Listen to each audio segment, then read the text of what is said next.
J. Walter, you are indeed first, my friend. Welcome in Gompa02. Where is Gompa01? Thank you very much for the follow. Most appreciated. But J. Walter was first. We do have to recognize the firstness. How is everyone doing on this wonderful Friday evening? Or maybe it's morning or afternoon for you. Regardless, good evening to you, J. Walter and chat. Welcome to a little drum and bass Friday.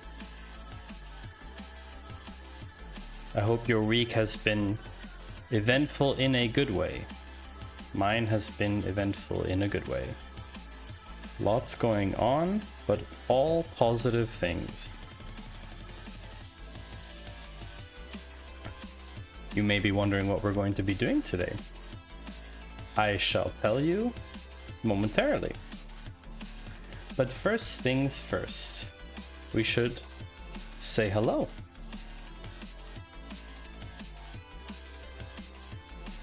Good evening, Twitch, and welcome to yet another Friday evening stream for me.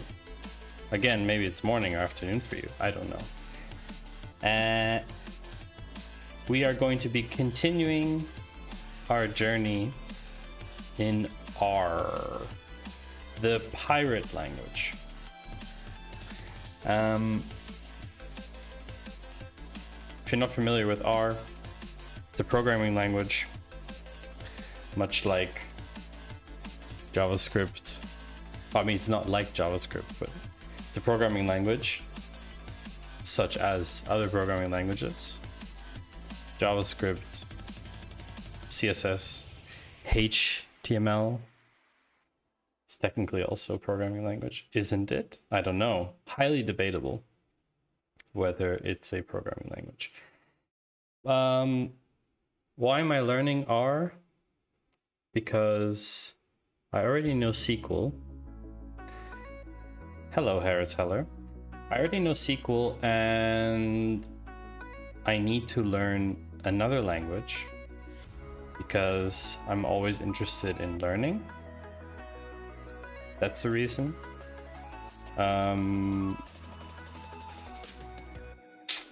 What's another good reason? Yeah, the other main reason was because I'm applying to jobs at the moment. Like pretty much half the planet, it seems. And a lot of jobs are actually, they're writing sort of a lot of job ads for data analysts, whether they're, I don't know, whether they're like senior or junior, it doesn't really matter. J. Walter, the reason Python is too mainstream. I will come to this. So all these job ads I'm seeing are like, okay, you need 2-3 years, 8 years, whatever, depending on seniority, experience in data analysis work, you have data visualization experience, tool of choice like Tableau or Metabase or Redash or Looker or whatever, it doesn't really matter. And then they say you need SQL, SQL, which actually, do I have a command for that? I think I have a command for this. I think I even have a command. I forgot I put that in there. They want you to have SQL and then one additional programming language of the choice of R, Python, and sometimes you see another one in there like SPSS or MATLAB or something like that. Very like more obscure ones. So yeah, Python, I think Python for data wrangling is quite good, but I think for doing the entire chain, I mean, bringing data in, doing some stuff with it, manipulating it, doing an analysis work, and then visualizing is more easier with R than Python. This is my assessment, not only knowing basic Python, by the way. I actually made a tiny little graphic. I don't know if it interests anyone in chat to see it, but I've been playing around with different visualization options for my CV because I've been interested in updating that. I can actually just show you what I did before we get into things today. Where was this? I think it's in like...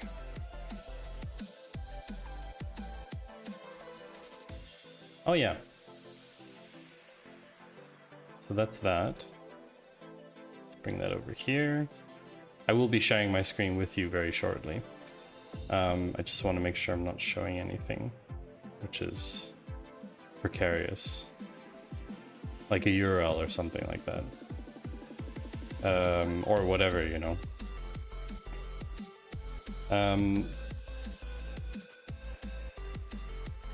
Yeah, I can show this. I think this is the one we want.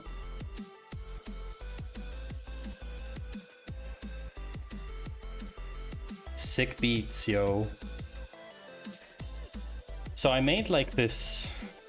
Yeah, I made like this list based on my CV of different experience, different skills that I have. It's like a rough list. It's not really fully complete. And then I thought, okay, there's like spider diagrams and like other cool ways of showing this one. I experimented a little bit with that. I did a little spider diagram here to kind of explain what a full stack analyst does, which I might be using something like this soon. I kind of want something that looks a bit better. This looks a bit amateurish in a way. I don't know. What do you think, chat? Does this like make sense? I don't know. I'm sorry for not dark mode, by the way. But yeah, I have been sort of playing around with something like that. And then there was what was this other one? Yeah, then there was, so based on the raw stuff here, based on this list, I thought, okay, I'll play around with a few things in Data Studio, and actually I came up with this tree map, which I don't think it's particularly amazing, but it's cool. So you can kind of see like the different areas of things I have experience in. So like if you're only interested specifically in data analytics, then you would highlight data analytics, or I don't know, because it's interactable, it's kind of cool. I don't know what you think about that, chat. Feel free to lay into me if it's not very good, or if you have suggestions of what to do.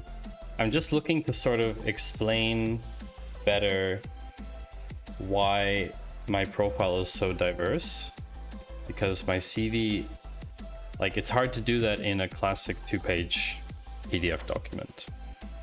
And I've gotten the feedback in the past that sometimes it hasn't been clear that I have experience in a certain area, like marketing. But yeah,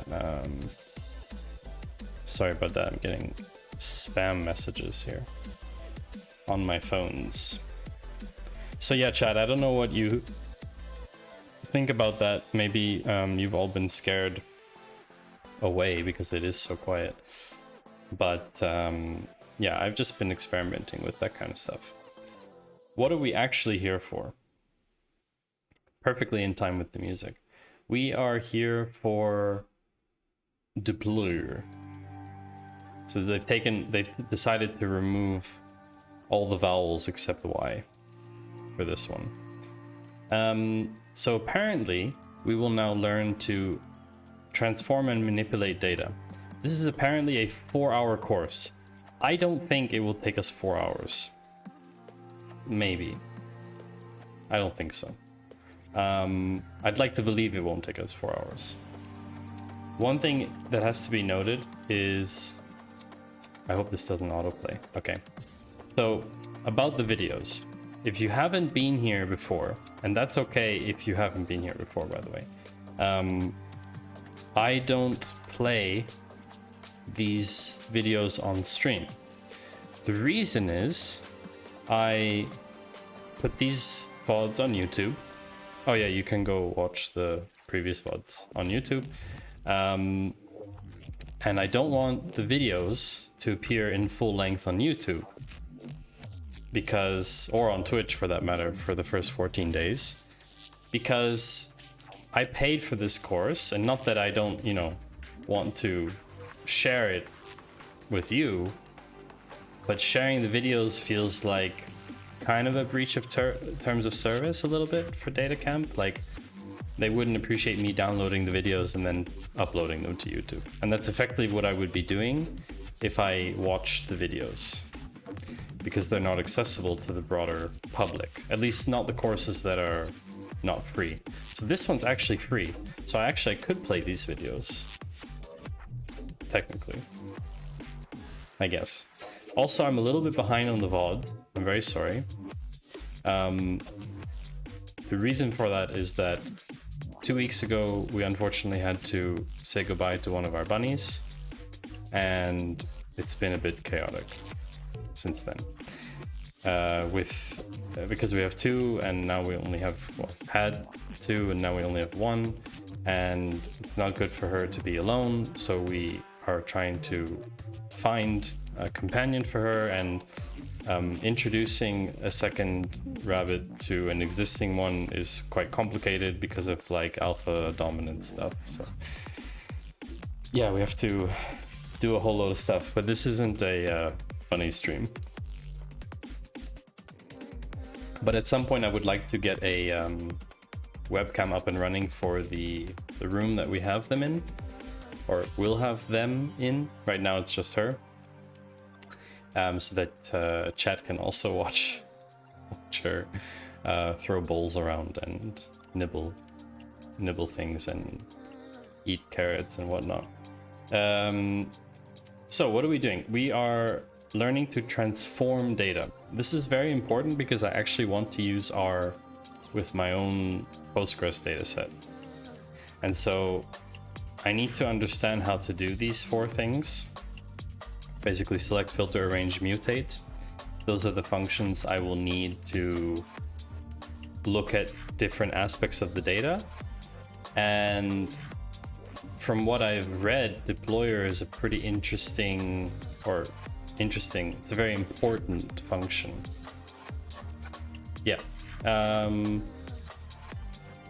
Oh my gosh.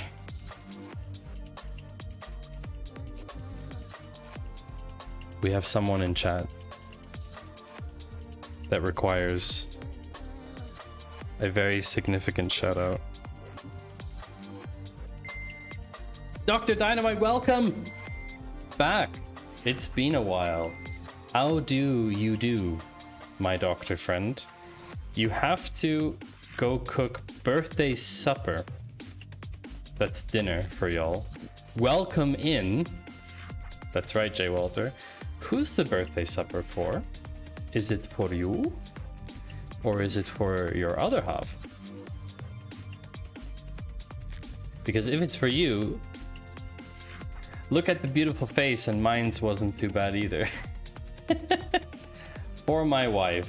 Well, that is just... I am truly honored that you would take a few minutes out of your precious evening time to come into stream when it's your wife's birthday. That is, I'm honored. Thank you. That's very cool. Very, very cool. I had no idea you like R so much. Or was it because of me? And you can say it's because of me. Yeah, so 4 chapters. 4 chapters. Let's see if we get to the case study with baby names. Been a hella week and I missed so much on the Claw and streams. Well, I didn't stream Monday, so you didn't miss mine. That's for sure. It was a national holiday here in Switzerland. I believe it's also a holiday in Canada. Or is it the next day?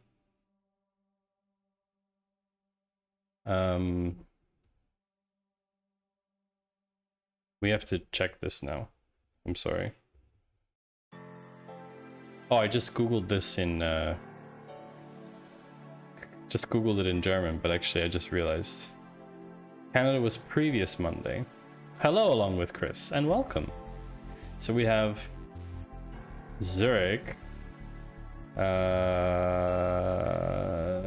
Easter Monday, Labor Day. What was it? Something of... Was it this one? Yeah. May 24th was Whit Monday. Pentecost Monday. Monday of the Holy Spirit, this one's. Figured it was time I finally stopped by your stream. I see. So you haven't been here before. I could have sworn that you've been around, Chris. You've been along the stream internets, webs. Dr. Domain UK is this coming Monday. Okay, good to know that my Monday stream should be more popular then. Unless there's more people streaming because it's a day off. Like White Panther does on her day off. And Canada was previous Monday and the US is coming Monday. Oh, okay. So the US and UK are aligned. Interesting. We always see each other in White Panthers. Yes, we do. We do indeed. I mean, science and tech is a small place. Nice little niche corner of Twitch.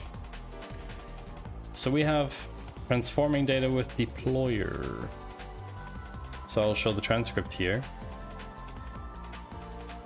Okay, so tidyverse. We get to learn some verbs. County. Glimpse. Okay. I'm confident today. I'm confident. If we see each other in White Panther stream all the time, Chris, it means that we have at least one thing in common. Which is better than nothing in common, which is pretty cool. Take a look at the county's data set using Glimpse. I have not heard of this one yet. What does Glimpse do? Rows columns with each of the variables. Why is it not alphabetical? Can someone explain that? I've seen your stream in the playlist, but given data engineering is my day job, it feels too much like work. But I took the day off today, so why not? Look at that. If you're either streaming on your day off, if you're one of us stream people, or you're watching streams on your day off. That's great. Well, thank you for joining. I appreciate that. To be fair, this is less data engineering and more, hopefully, data analysis. But you know, spend a lot of time just learning stuff. Not necessarily straight up data analysis, but I would love to know why these variables are not alphabetical.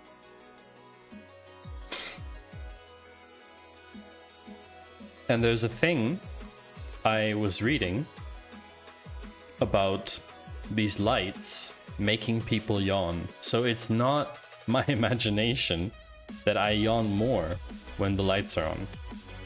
It has to do with something triggering your eyes. I don't know. My guess is the order is column order. Yeah, I think so too. But it would have been nice if it was alphabetical. What is the first value in income? Okay. How is this different from head counties? Because this gives you, I see. This gives you just an overview. And what about summary? That was the other one. Summary gives you the statistics. Okay, so glimpse actually returns all of them. And head only returns first 6 in this case. Alright, become power user. Nah.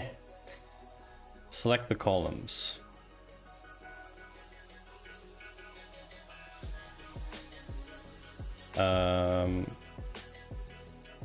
Select the following 4 columns from the counties variable. I don't know. Was it like this? I feel it was something like this. You don't need to save the result to a variable.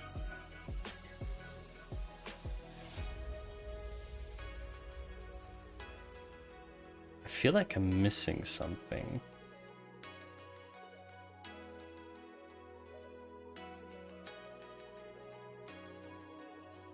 Glimpse is giving you the first n entries in each column, where head is showing you the first n rows. Oh, thank you for the explanation, Chris. Do you work with R a lot? Data engineers typically don't really work with R. I would have thought. Tends to be more sort of Python SQL heavy, or even other languages.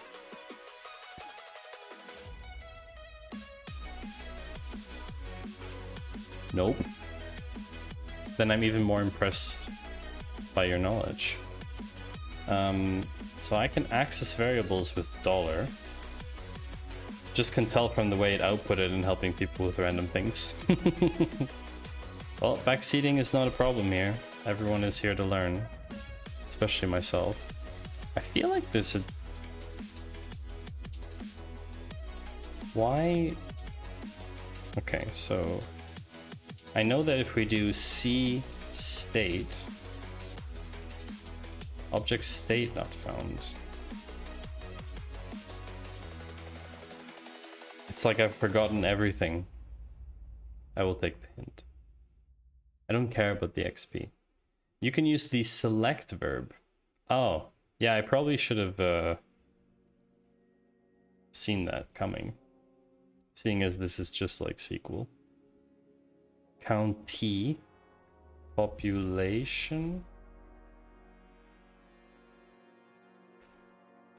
poverty, run. Ah, look at that. Okay, so comma separated is the way to go. There weren't a lot of other options anyway, so... Okay. Interesting.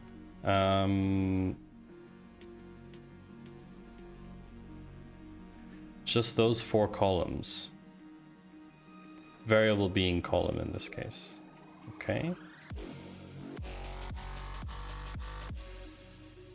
Oh, another video. Filter and arrange verbs.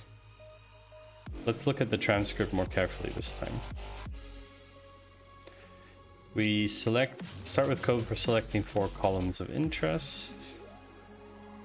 Okay. Counties selected. Then we can arrange, and there's probably like a descending thing like before. Ascending is filter, command. Yeah. Okay. Makes sense to me. Oh, look, they offer a download button.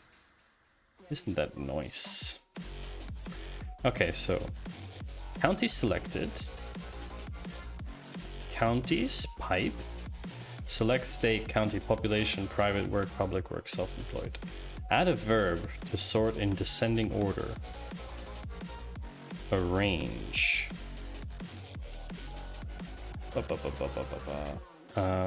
County selected, arrange, descending, public work. Okay. We run. Is it correct?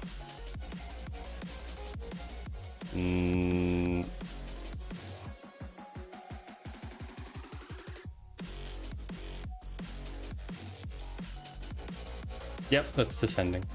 So I was reading like 60 and 40 and thinking that wasn't descending, but that seems correct.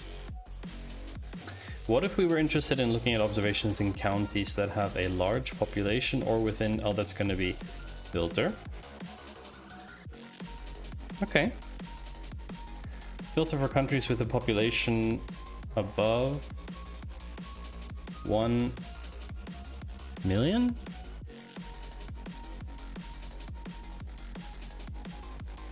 Find only the counties in the state of California that also have a population. Okay. How do we combine two conditions? Population greater than a million. I don't know, state equals California. Does that work? That works. This is pretty nice syntax. I mean, doing the same in SQL is like select star from counties. Like this, right? You do c.state, c.county, c.population. Where c.population greater than million, and then you would do here and c.state equals California. Single equal sign, because SQL respects, I can't remember the names. There was a name for the different syntax that different languages use. I don't know. I'm not that much of a nerd, so I don't know.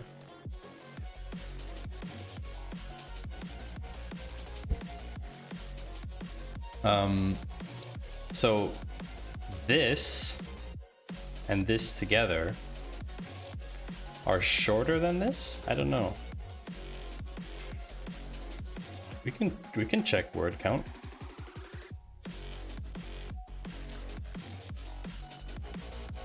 Character count.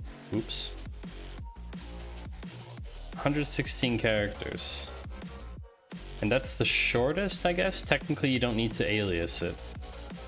So if we didn't alias, we just did straight up.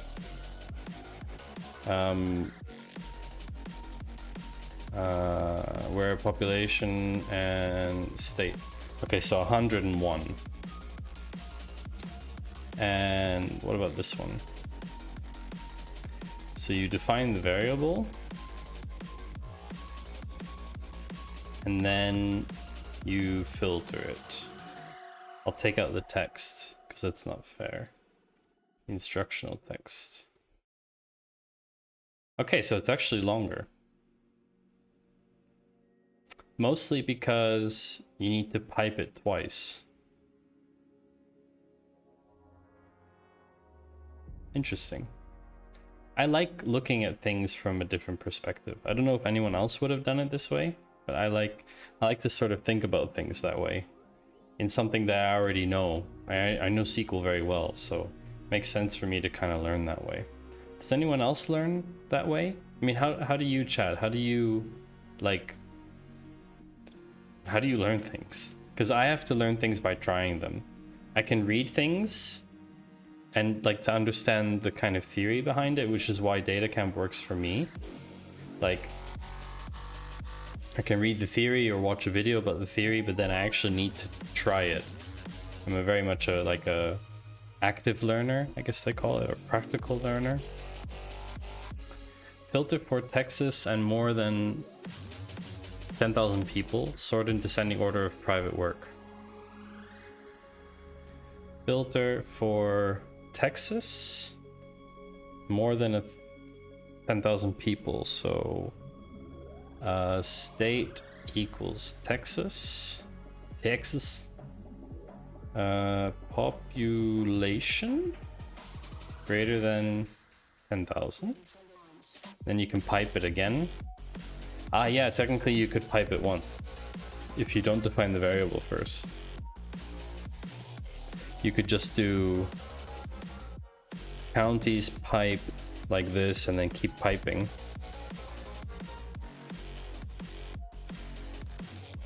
You could just... Yeah, I guess you could do it. Arrange.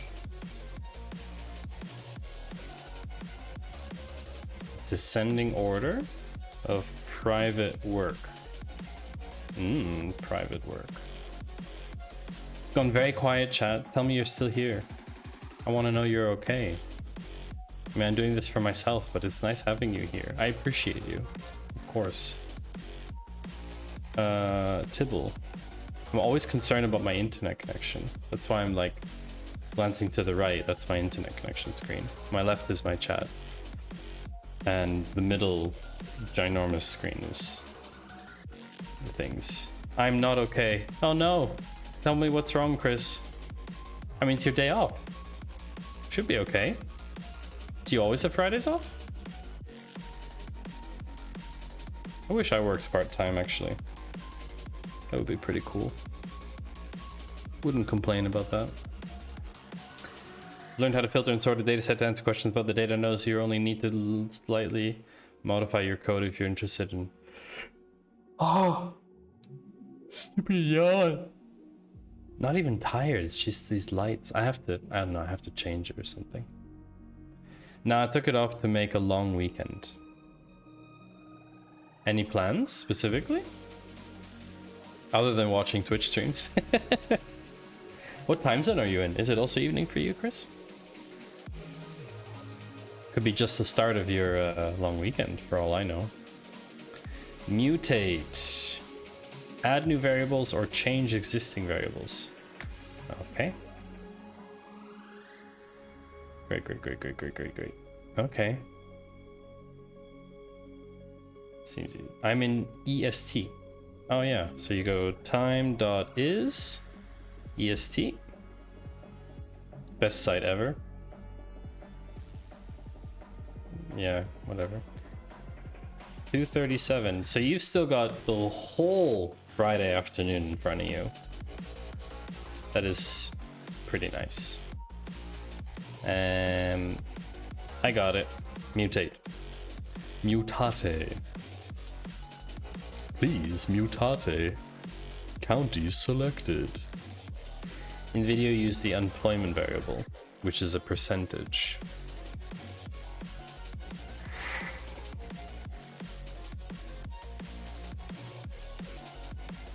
Okay, so I have to... Lots of it is the best site ever. Use it all the time. Lots of it? You can paste URLs in chat. I trust you. And everyone else in chat at the moment. I will open it off stream first. I ain't that naive. Quick typing equals typos. That's okay, it's your day off. You're definitely obliged. You're definitely allowed to make mistakes in typing. Actually, anyone is allowed to make mistakes, not a problem. I generally... Ah, you were just saying... You were just saying that it is, yeah. Time is pretty nice. I do like it. So, mutate. To add a column called public workers with the number of people employed in public government work. Okay, so public workers. I guess we have to define... Let's try and see if we can figure out the help about mutate. Again?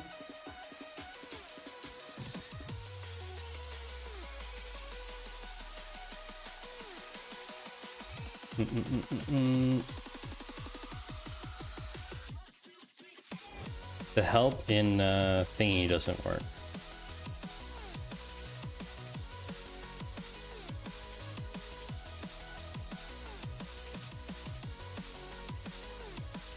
I think we've used mutate last time. Oh yeah, it's equals. Public workers. exactly. Equals something in my t-shirt. It's itching. Public workers equal number of people employed in public government work.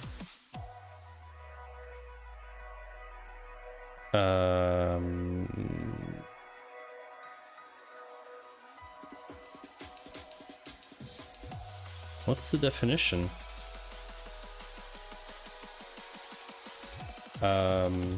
Equals public work times population? I don't know.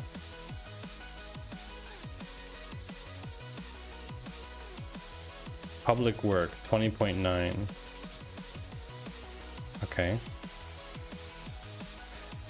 Make sure you're using the correct formula. Which lists the number of people employed.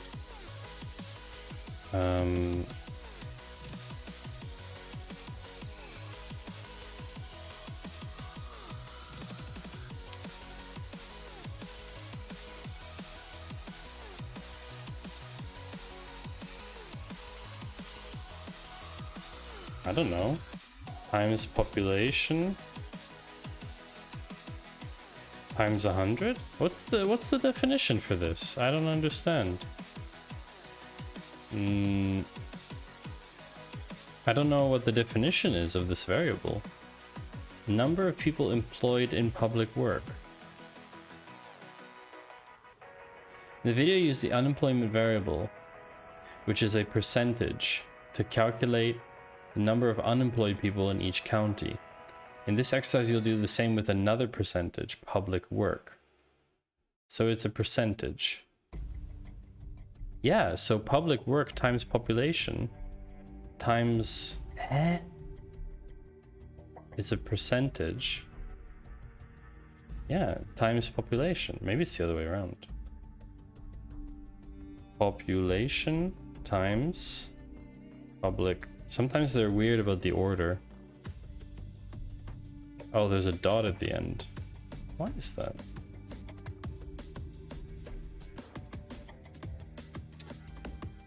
I will take the hint. Public work times population divided by 100. Why?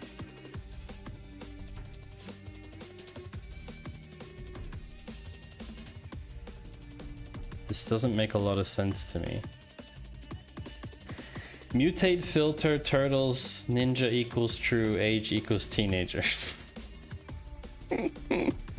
We are all nerds here, Chris. We are all nerds. Arrange Teenage Mutant Ninja Turtles. That theme song is really good, actually. But I'll get DMCA'd if I sing the whole thing. Arrange descending of the new column. Public workers. Run. Fine. Why did I have to divide this by 100? My brain hurts. Can someone tell me why? I'm kind of confused about why we had to divide that by 100. Something times percentage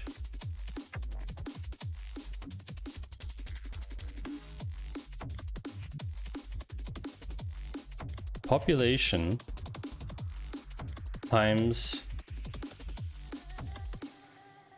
population. I need to do this. So if we have... Okay, let's do this. If we have 100,000 103,888 times 11.5. That's 115. Ah, I see. Because it's... Yeah, of course, it's too big. What can I say? It's Friday. Los Angeles, okay. Select the columns state, county, population, men, women. Okay.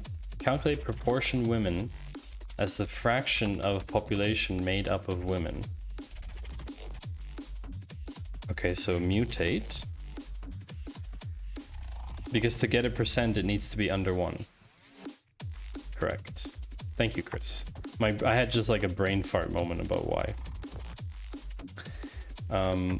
Mutate.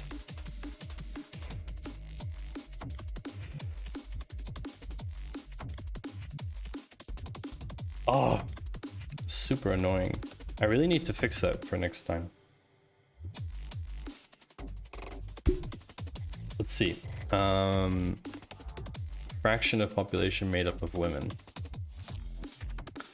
Proportion women equals population. No, women divided by population. Columns for the total number of men. Yeah, this makes sense.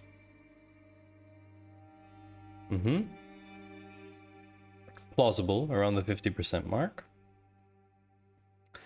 Proportion women variable was added as a column, and the data now has 6 columns instead of 5. Good job. GG's. Select the 5 columns. I really need to copy that. State, county, population, men, women. I'm copying this because I don't want to type it again. Mutate. Proportion men equals men divided by population. Filter. Oh wait, we have to keep piping, don't we? Or can we do multiple actions without piping? I don't think so. I think we need to keep piping.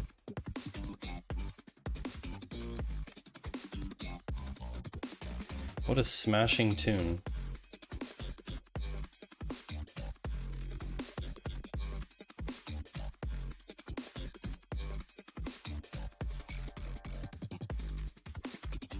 So I'm just changing something on off stream here.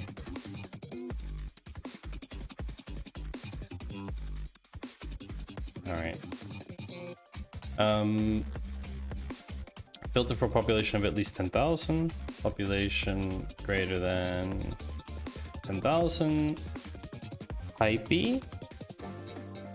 Arrange proportion of men. Descending order.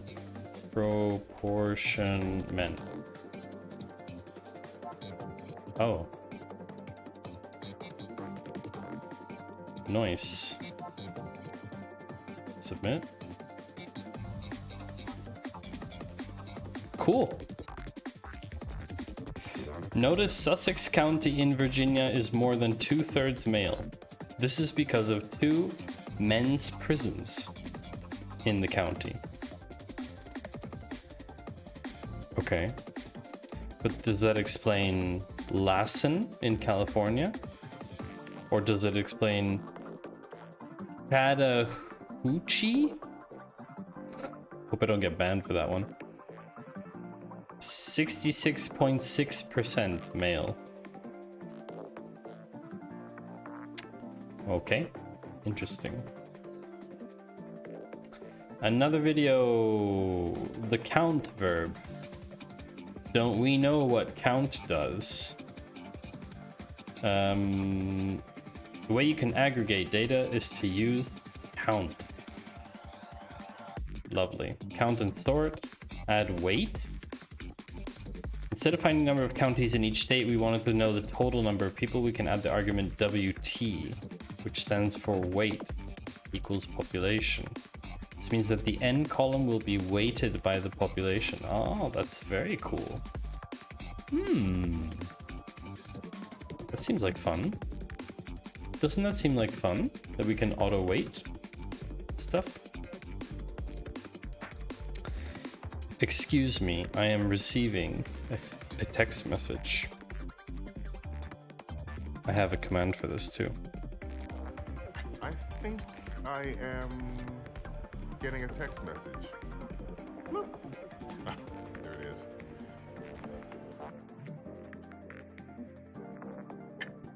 All right. So let's go ahead and round that first 1 to 2 digits. Nice. Use count to find the number of counties in each region.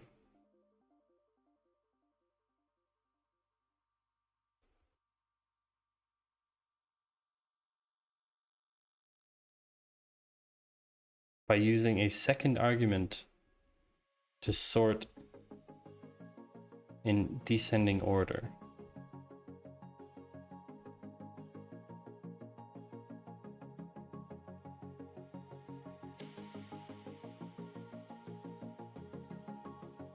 Yeah, I don't know. Oh, so we can just do arrange. Oh yeah, we could just do arrange. Descending. Doesn't this kind of get illegible? Argument 1 is of unsupported type data frame.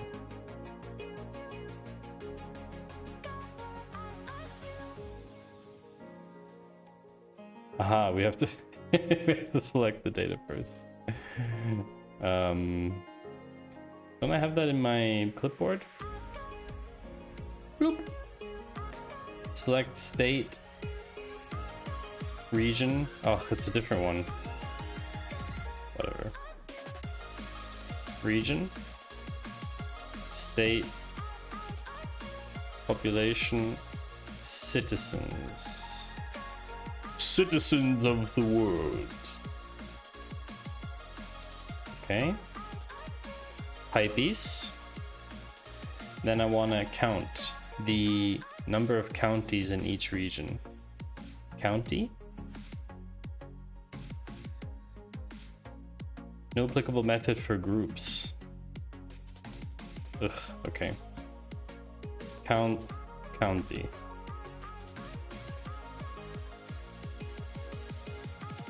All right, but I want to group them.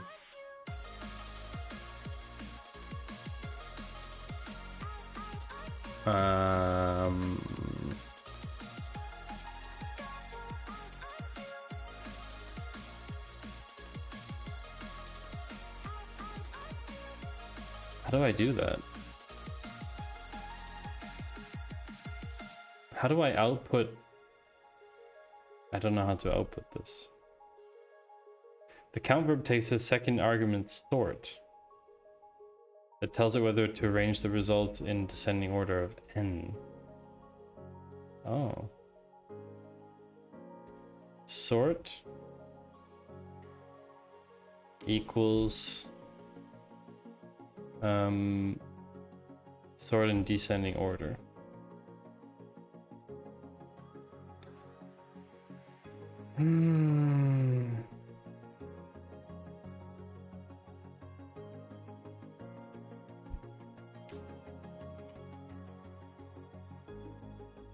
Let's just look it up. Count. Observations by group. Count X, WT null, sort equals false. Okay, sort true. Look at that. And I can abbreviate with T. I learned that from Jordan. But I want to group them. It's gonna tell me.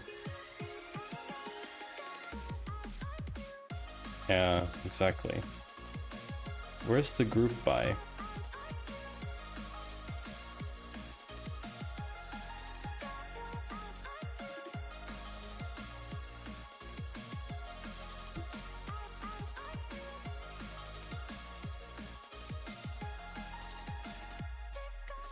count AB is roughly equivalent to data frame group by AB summarize n equals n. Oh. Okay. So count A comma B. So we'll do count region county.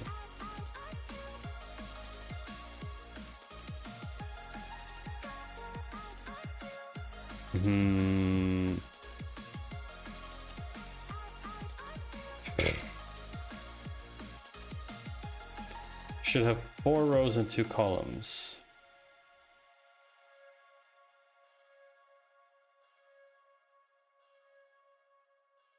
Ah. Oh, I was misunderstanding the syntax. So it's count star group by region in SQL. Ah, I'm copying this. The South has the greatest number of counties. Counties per state. Weighted by citizens. Sorted in descending order. Counties per state. Sort equals T. WT equals citizens.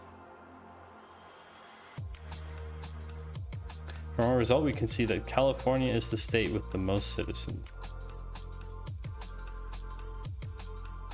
But we could divide it by area and figure out population per capita. Population walk. Containing the total number of people who walk to work.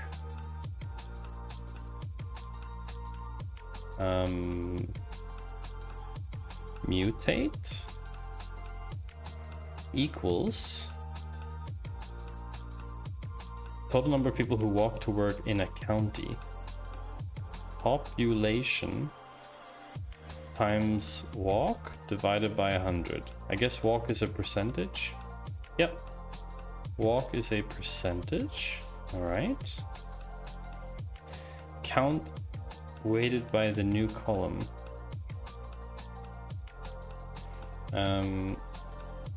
Count population walk.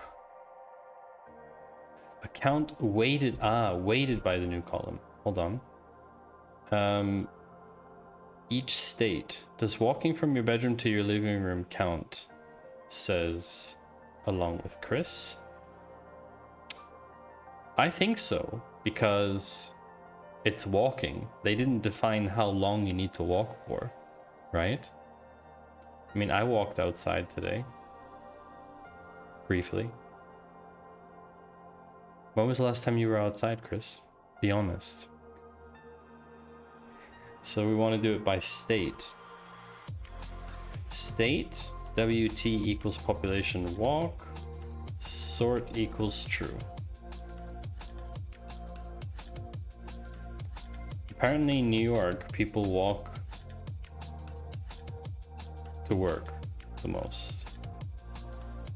California has the largest total population. New York State has the largest number of people who walk to work. 10 minutes before I came in stream. Nice. Very nice. Anyone else in chat has been walking today? Or outside? Group by and summarized. Okay.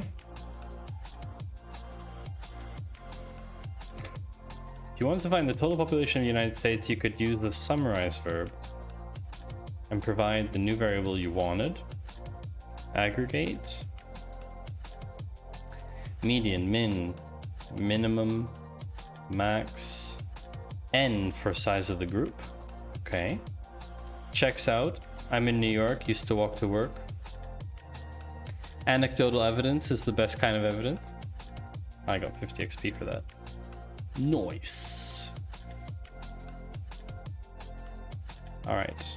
So we are in the course, we are 42% through aggregating data. Chris, tell me about your data engineering job. Samples equals 1. Exactly. But not food samples. That's always more than 1. If you're able to. Which, of course, something that has probably disappeared for a long time now is going to be food samples in supermarkets. Don't think they'll be doing that anytime soon. Bits go in, bits go out. Do those bits get transformed along the way? That's the real question. Do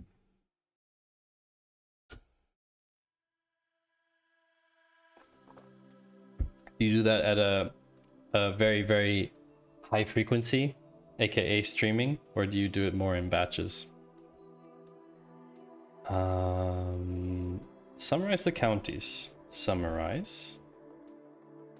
Sometimes intentionally, sometimes unintentionally. Depends where they come out from, right? That's the real thing. If they come out the wrong place, then it's a real issue. Summarize. Sometimes with butterflies. DXKCD. Oh, I don't know that one. It's probably quite good though. Some of them I don't know. You can link to it if you like. Summarize the county's dataset to find the following columns: min population, max unemployment, and average income.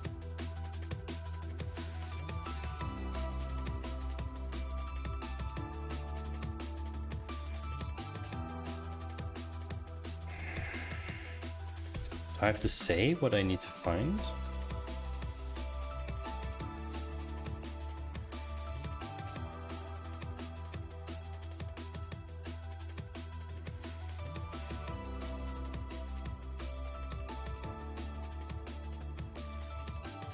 All right, let's check this one out.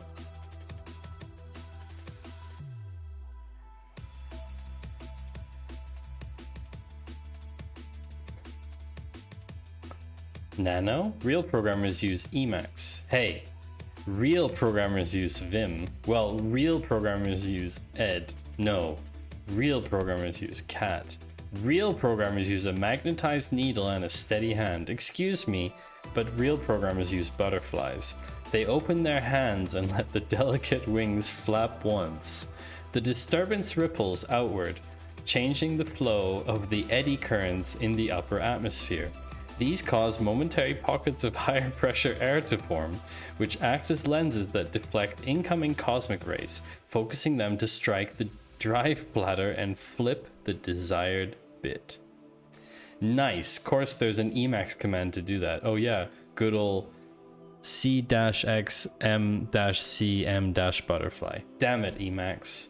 It's a very good one. I like this one. Very, very good. One of my favorite one is I need to search. Can I not search? It's actually an Emacs command. Oh wow. There's an Emacs command for butterfly? That's pretty impressive. Archive. Okay, I don't know which one it's called. I think it's called...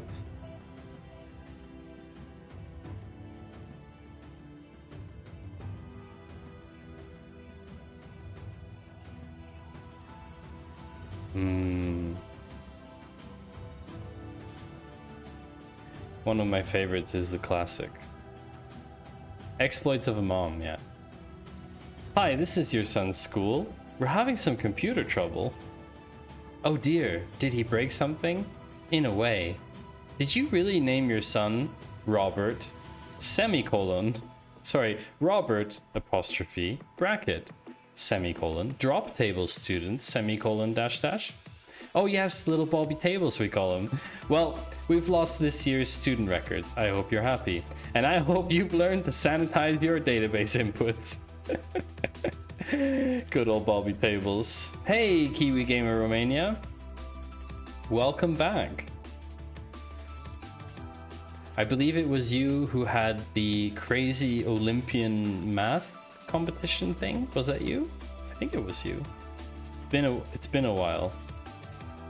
Try to remember everyone who's been in stream, but it's very difficult.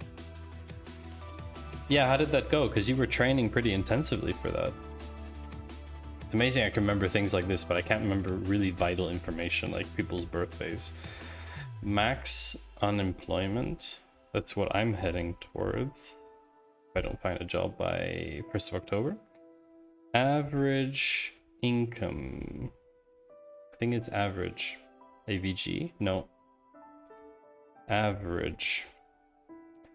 Well, Olympiad only next year. This year COVID. Ah.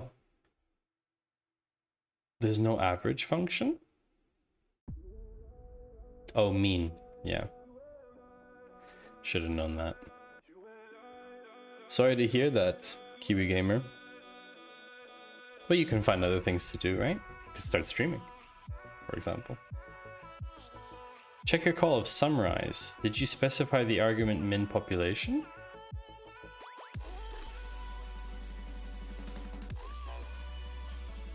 What? I started to learn stuff for cybersecurity. Ooh, yeah, that's a big area. Linux was the first thing. It's okay, not my favorite subject. A lot of people swear by Linux. I used Linux a bit in the past. Don't really use it anymore. I guess it's just like bare bones OS, right? So now I'm on the chapter of networks. Very important stuff. Probably quite complicated, I would imagine. Min population. Maybe they want us to like assign it or something. Ah, yeah, okay. They want us to assign it. Okay. Max unemployment and average income. They did say find the following columns, so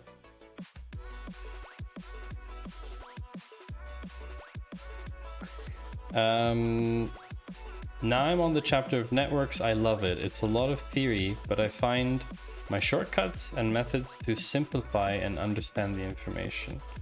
That's great. If you can find a way that works for you to learn, I think that's the most important, because I was saying earlier today that I'm a very practical learner, so I need to do things like data camp to really figure out things, how they work, and like why I need to specify a variable and stuff like that. Like I can read the theory, but I need the practice. There are some people that can just read tons and tons and tons of books and they can retain so much of that information, which is incredible. Group by state. Group the data by state and summarize to create the column's total area. Group by state.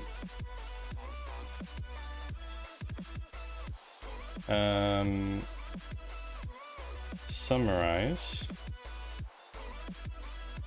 total area equals, oops, total area in square miles is land area.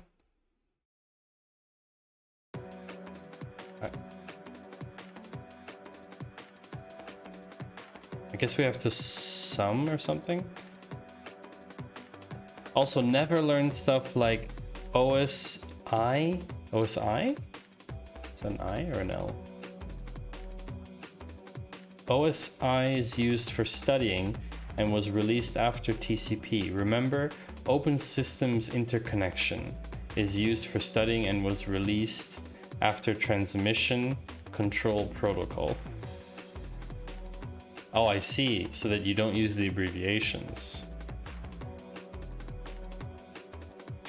That's pretty smart. Because then you actually understand what the words mean. Right? I think that makes sense. That makes sense. Makes a lot of sense. People are making sense today. It's usually a good sign. Yeah, by remembering TCP, you must think, what the hell is that? But if you originally learned it as transmission control protocol, yeah. Like with names, I tend to like repeat the name 3 times somehow, like within a sentence. But like when I learn someone's name, it's like, oh, you're Lucy. Oh, right, Lucy, you're the friend of Mark. Yeah, Lucy, I heard that, like I tried to use the name within sentences. Also, do you know what IP stands for? Internet Protocol, I believe. I'm not 100% certain, but I believe Internet Protocol. Nice. The interwebs. I have some basic like IT knowledge, but not that much. Not that much. Just enough. Enough to get by. Not enough to fix my current problems with Touch Portal, the app that I normally use for my iPad to have quick buttons, you know, like a Stream Deck kind of thing. And I have been trying for about 2 hours today and I couldn't get it to work again. Some kind of networking thing. But that's usually the case, like it's some layer outside of my control, because it was working just fine for weeks and then suddenly it stopped working. Some update somewhere, something changed, blah blah blah. Group the data by state. Summarize to create the column's total area. Touch Portal is nice, but kind of aggravating too. Yeah, so I want to avoid spending like $200+ on something I'm using twice a week for a few hours, like a Stream Deck or a Loop Deck. But Touch Portal is pretty aggravating. I mean, I don't know what else I would use the iPad for. We don't really use it so often, so it is useful to have a use case for it. Kiwi Gamer, also I see you do DS now. You mean data science? This, I don't think we're there yet. It depends how you define data science. I mean, I wrote a query today at work to do some cohort analysis, which I don't consider necessarily data science, because I consider data science to be machine learning or algorithmic, like supervised and unsupervised learning and things like that, which is outside the realm of purely descriptive analysis. This is still very descriptive. Yeah, data analysis. Yeah, I've been doing data analysis for a while. Have you been gone that long? I thought we did some data analysis stuff in the beginning too, I thought. When I first started streaming, like back in December. Yeah, I think like it's almost streamiversary, almost 6 months. Which is still crazy to me that I'm doing this twice a week. Big thing to remember is you can use Stream Deck for non-stream things. Yeah. Because you can have different pages and configurations and stuff. This is very true. I don't know how many shortcuts I really need. That's the thing.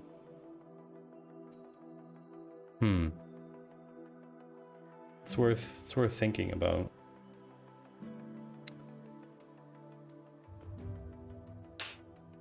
Yeah, I mean, I got my first Twitch payout last week or something, which was around 70 Swiss francs, which is about, I don't know, about the same dollars, around 75 US dollars. So, you know, at the moment it's all going to just getting donated. Yeah, totally rolling. I should, now I have to type all these commands. But, I think, I don't know. I'll think about it. Maybe it's like a summer gift to myself. You have Datacam too? Really? That's cool. Do you, which courses are you taking on it? I'm following, at the moment I'm following this track. It's actually a track for data analyst with R. And this course is part of that track. You did some Python basics. See, Chris, or no, it was Jay Walter, I think, who said Python was too mainstream. That's why I'm doing R.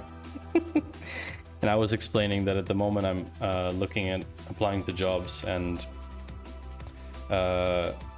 almost all the job ads for data analysts are SQL knowledge and then plus R or Python or similar. I don't care, to be honest. I learned Python a while back. I'm not switching for no apparent reason. Yeah, I mean, I learned very basic Python a few years ago, nothing complicated.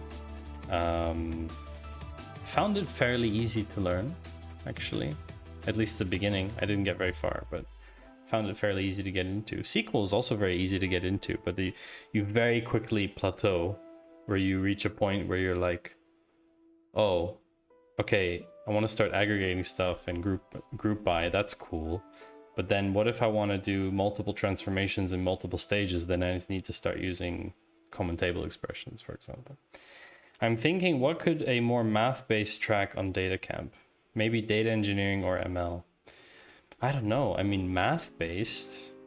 Can I open another window? I didn't want to do that. Okay, I'll come back to this in a second. So I think there are like machine learning fundamentals would probably be math-based, or even like understanding, interpret. Oh, those are all assessments. I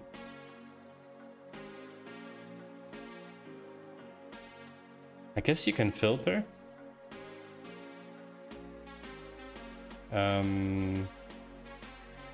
Technologies. Ooh, shell. You could look at like theory stuff. Machine learning for everyone?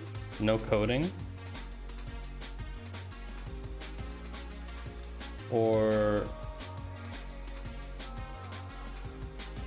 I don't know, just look at machine learning and then you can see like, I don't know much about data engineering. Well, luckily for you, Chris is in chat, who's a data engineer. Sorry on your day off, Chris, but you may need to help Kiwi Gamer with machine learning stuff. Is it a career track? Yeah, career track. Paging along with Chris, you are required in aisle 6, the data engineering aisle.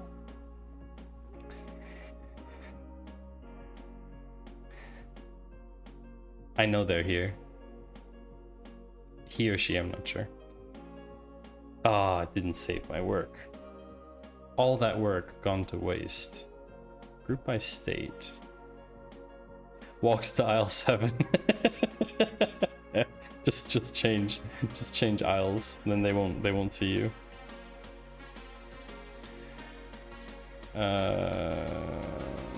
Summarize. Summarize total area equals sum of land area, I guess. What's this look like? Group the data by state, summarize to create the columns total area and total population. Total population equals sum of population. Yeah, you have to do an aggregate function because otherwise it doesn't know what to do with the data. Add a density column with people per square mile. I mean, I only understand basics of data engineering. Machine learning is generally a team that utilizes data that is already in a warehouse database. Yeah. There's even like specific machine learning engineers in some cases who are actually taking models and helping to deploy them in production when the data scientists don't know how to do that themselves. Depends on how your team is set up, right? Could have multiple teams as well. All has its plus and downsides, obviously. Add a density column. Mutate. Density. But I would probably enjoy some probability and stats. So you say probably? So what kind of likelihood are we talking about, Kiwi Gamer? What kind of likelihood are we talking about? Though I want to have some theoretical background in that. Yeah, I don't know if data camp is the right thing for the theoretical part. So Chris says, yeah, for me and the team I manage, we are more concerned with the ETLs and hardware. Do you manage the hardware side yourselves? You don't have like a lot of managed services, cloud-based stuff? Obviously, if you're like in healthcare or something, can be very, very hard to have the level of security that you require for the data that you're working with, for example. I have books for that, Kiwi Gamer says.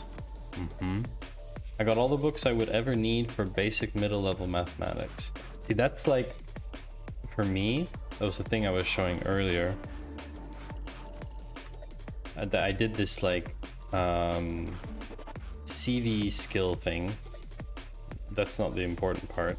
I did like this thing to try and like explain my profile visually. And yeah, so like statistics for me is definitely a weaker area. Definitely. By middle, I mean multivariable calculation. More advanced is just pure math, which is insane. Yeah, it is. Along with Chris, no physical hardware, but managing the managed services in the cloud is still a task in of itself. Oh yeah, absolutely. Multivariable calculus? Oh, did I say calculation? Yeah. Forget calculus, man. I ain't touching that. No. The streamer I watch, Encelatosaurus. I think it's her. I think I got it right. Hold on a second. Yep. And she is a machine learning wizard who's also a astrologist, and she's quite technical, and she's a math whiz as well. So yeah, if you want to watch like math streams, she's currently in the process of moving to Sweden actually. So I don't know when her next stream will be, but yeah, sometimes she does like Math Mondays or something like this. I can't remember exactly. I always like tuned in for like 7 minutes and realized completely out of my depth. Exactly, Chris. Math made sense until they got rid of all the numbers. Yeah, it's just way beyond my level of comprehension. I consider myself, you know, reasonably intelligent, but that's just something else. Density equals people per square mile. Population times land area. Land area is square miles. Oh wait, sorry. People per square mile. Land area divided by population. Unexpected input, yeah. Okay. Land area not found. Oh wait. Total area divided by total population. That was the problem. Mate. High school math in Romania is basically without numbers. Okay. Yeah, you have some exercise here and there where you compute stuff, but the rest is proofs and more proofs and even more proofs. Yo, dog, I heard you like proofs, so I gave you some more proofs to proof your proofs. Something like that. Kiwi Gamer. That sounds tough. Sort by density in descending order. Range, desk, density. Run. Oh, we forgot our pipe. I just realized. Bloop. Alaska has the highest. This seems backwards. Yep. Like Alaska is the most populous state. No.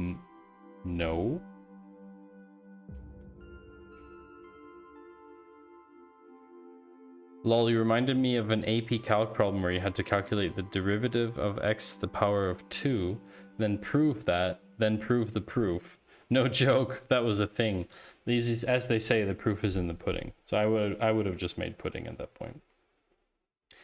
Looks like New Jersey and Rhode Island are the most crowded of US states, with more than 1,000 people per square mile. Honestly, Kiwi Gamer, that sounds like torture to me. I don't know why it's even allowed. Geneva Convention should probably ban hard math under the age of like 14. Maybe even 16. I don't know how old you should have to be for like hardcore math.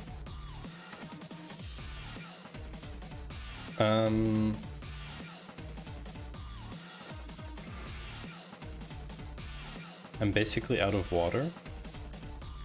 I want to check. I'll get to the end of this and then I'll take a short break to get myself a little bit more water. We normally start high school at 15, 16, so it's not so bad. Yeah, okay. Wait, you start high school at 15, 16? Interesting. High school in the US system starts at... Wait. It's 4 years. Yeah, 14. 14, 15, 16, 17, 18. Yeah, like 14, 15. Okay, so you can group by multiple columns instead of grouping by one. Group by and summarize. Okay, so we select region. Can we just copy this?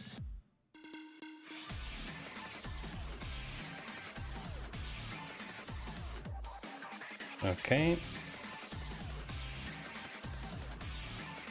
Group and summarize. Group by. Summarize to find the total population as a column called total pop in each combination of region and state. Okay.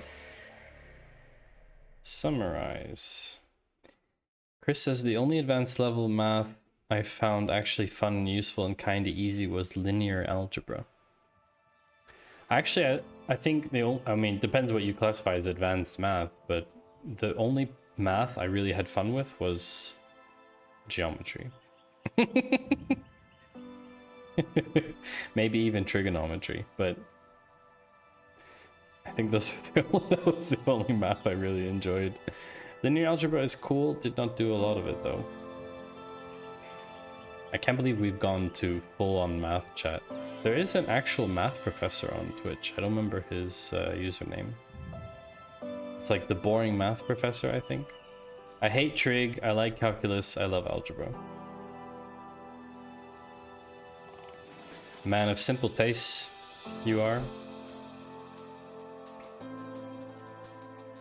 Geometry is meh for me, not my thing. Linear algebra is basically regular algebra, but with matrices.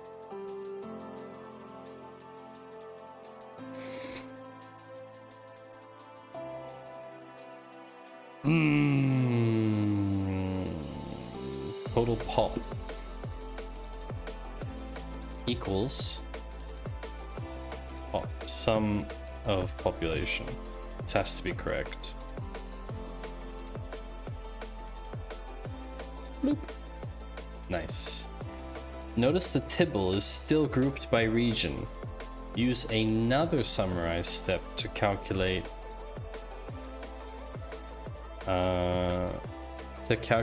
two new columns.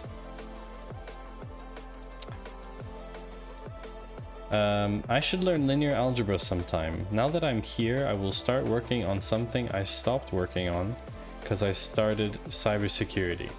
Sounds good, Kiwi Gamer. If I can motivate you to learn, whatever it is. But you can use it a lot for 3D point manipulation. Chris, I actually did a thing once with GIS, geospatial data. Was pretty complicated, probably because I don't really understand spatial data. And it's something I would like to actually spend more time on, but I need to kind of like get into it more technically. Like the visualization part, I think that could be something good with R actually. I could see that being a thing.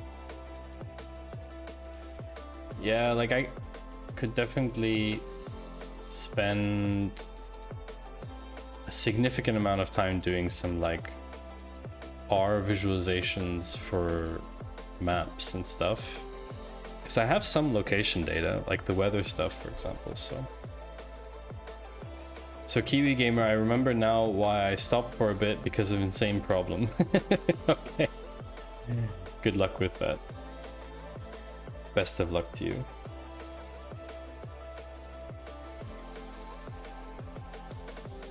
There's a bit of water left still. Summarize average pop equals mean population. Median pop equals median population. Object population not found. What's happening here?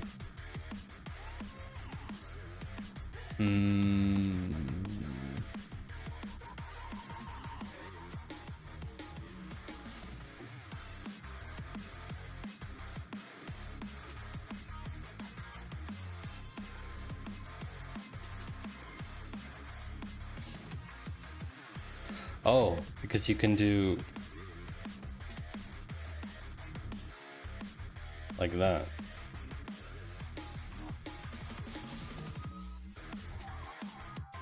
That makes sense. So we have to use the aggregated value.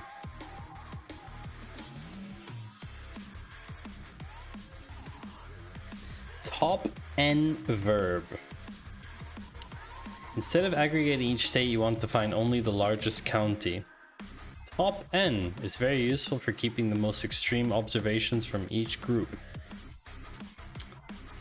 Ah, so this is actually kind of cool, because that's like doing limit 1 in SQL with a certain sort. Okay, let's try it out. Come on. 75%. Almost there. So, selecting a county. Select region, state, county, metro, population, walk. Find the greatest number of citizens who walk to work.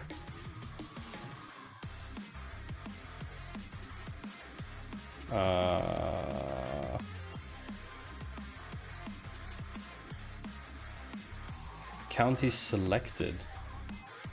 Oh, they already made it for us.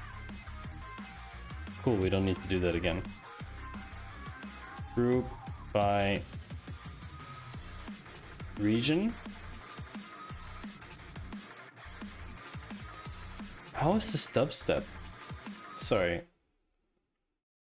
Or drum and bass, rather. Find the greatest number of citizens who walk to work. Summarize. No, we have to use top N.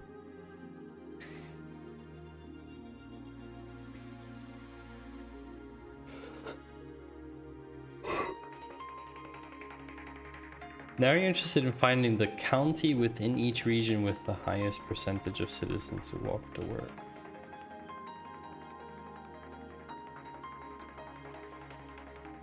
Top n of this would give me, argument n is missing, county.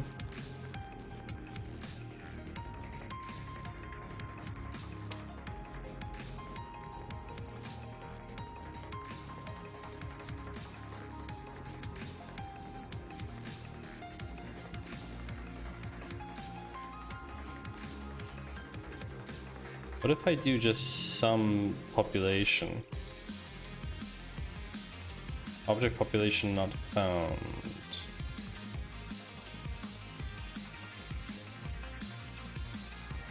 Group by and top n. In a row?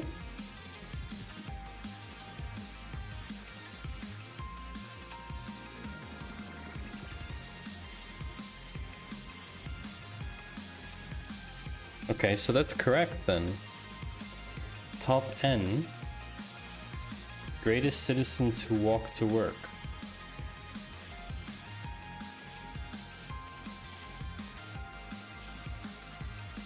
I don't know.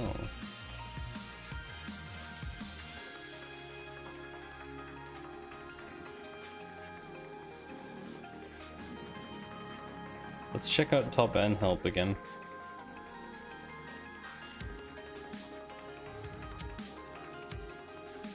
Top n.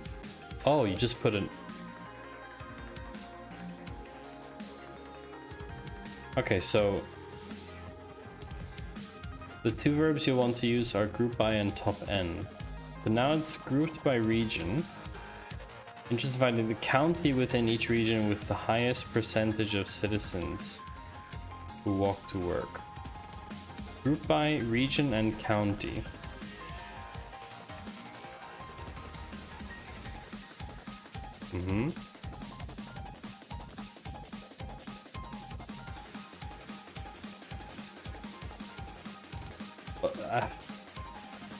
We have to do like top n results of something.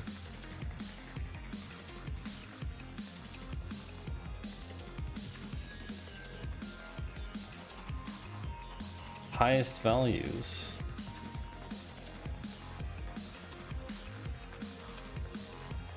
I don't get what they want here. Oh wait, this is actually...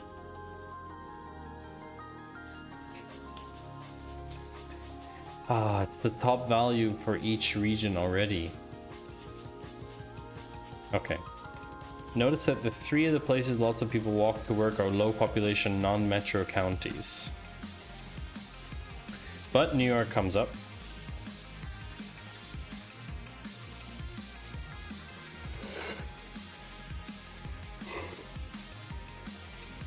Finding the highest income state in each region.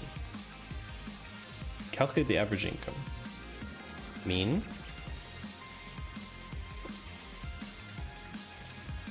Oh, mutate. We need to add a column. Also, I'm thinking of starting to work with hardware. Kiwi Gamer. I could start by learning Arduino, but... That's very cool. I've always wanted to do that, actually. I have a couple of Raspberry Pis kicking around still, but haven't done any Arduino stuff. I need some basic electronics background. Yeah, I think you need some basics first for Arduino stuff. Raspberry Pi is more programming knowledge, I think. And Arduino is both programming and like basic soldering and stuff like that. That's probably why I didn't do it. Like, I have no idea what a resistor is, for example. I mean, I kind of know what a resistor is, but not really. Not in like any amount of detail that would help me do something with it.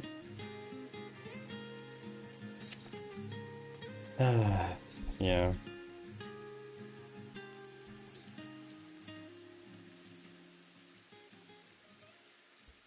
Sorry about this, 1 second. I don't know why people decide to message me now, so. Average income. Average income equals mean. Mean income? Yeah. And we do a pipe.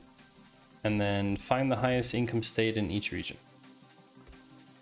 Okay. Group by region?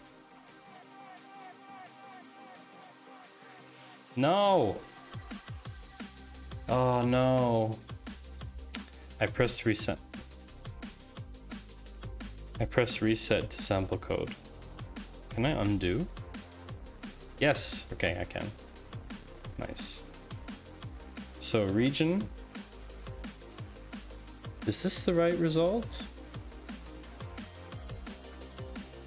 Notice group by has already been done for you. Group by region state. Ah, top n. Top n result 1.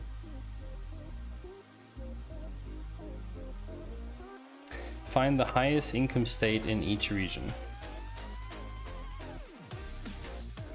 Have I called summarize?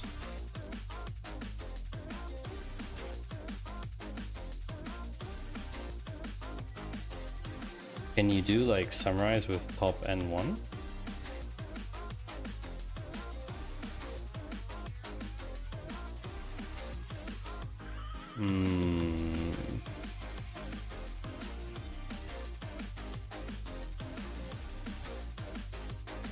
Maybe it wasn't mutate, maybe it was summarize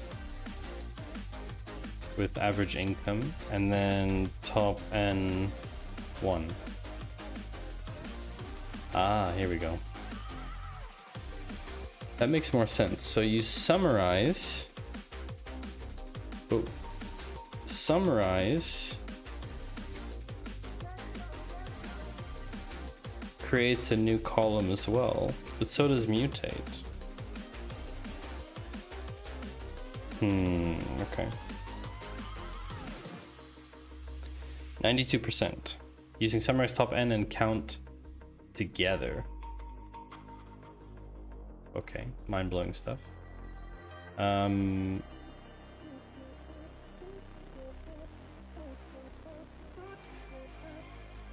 everyone still hanging on? Find the total population for each combination of state. Alright, so for each combination of state and metro, so we want to do group by state metro. Then we want to do summarize total pop equals sum of population. All right.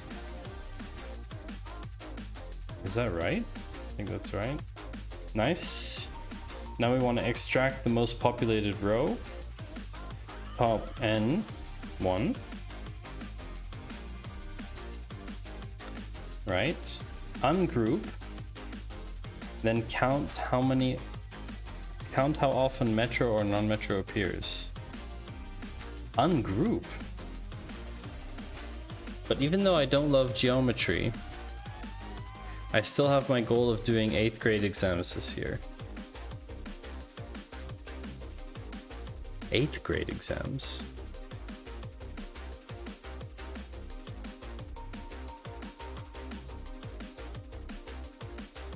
What's 8th? Wait, what do you mean by 8th grade, Kiwi Gamer? I'm confused. I'm very confused.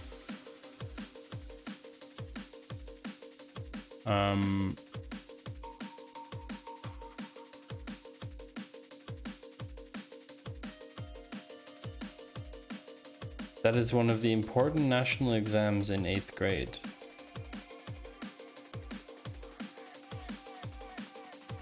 For entrance into high school. Oh, right. You're not in high school yet. You get a good grade, you get good high school. Ah, we have a similar system here in Switzerland. There's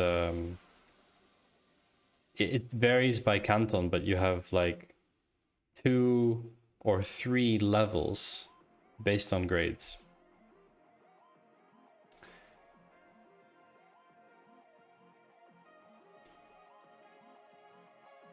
All right, so if you get below 7, you go to somewhere where you learn hard work, no math or good anything there. What's the grading system? Is it out of 10 or something? And then it's an average? Oh, I don't know. I have like a... I'm not rubbing my nipple, I promise. I have like a... some kind of... something in my shirt that keeps poking me.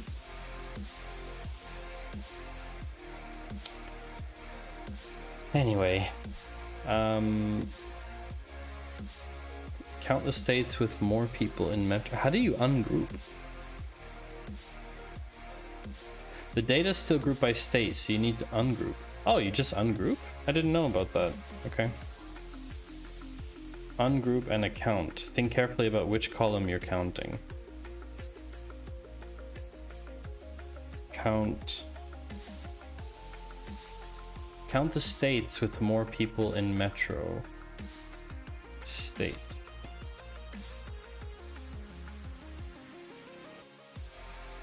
I think we need to group, no? Did you count by the correct variable? By the way, you want to try a coding game? What kind of coding game? This is technically a coding game. Count how often metro or non-metro appears. Ah, that's the problem. Wait, what? This doesn't work. It's a website for coding challenges between people. Well, it depends on what language. I mean, I cannot program in a lot of languages. I'm pretty good at JavaScript. Obviously, I'm very good at SQL. Learning R. I know a tiny bit of Python. You can do any. We could do it after. I want to finish this now, though. I want to finish the aggregating part. Then we'll take a short break. And then maybe.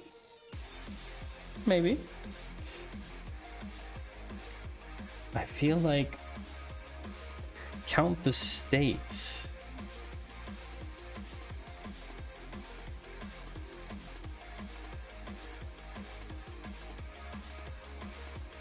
Glad I got to my button, my mute button in time on that one.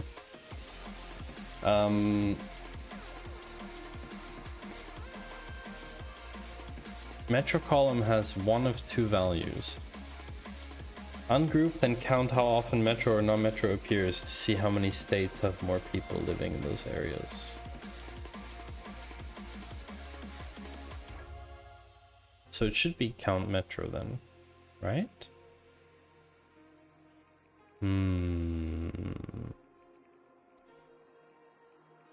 V4K, V4K. Maybe you subtract to find non-metro with metro.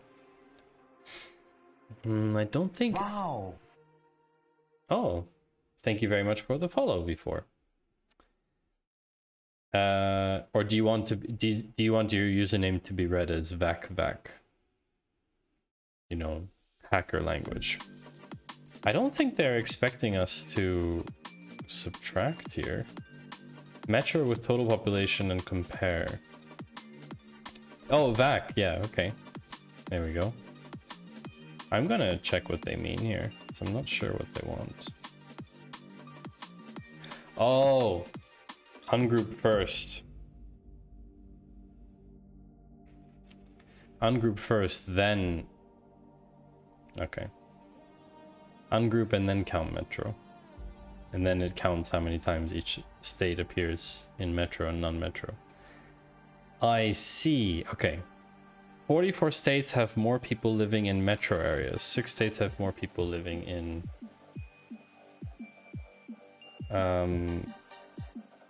Oh, that's interesting. Why did it...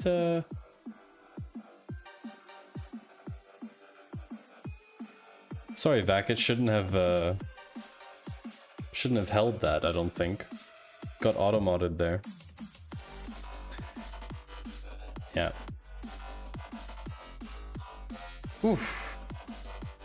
Selecting. I think this is the next one, right? Yes. So we will take a brief break. I will grab some water and please entertain yourselves.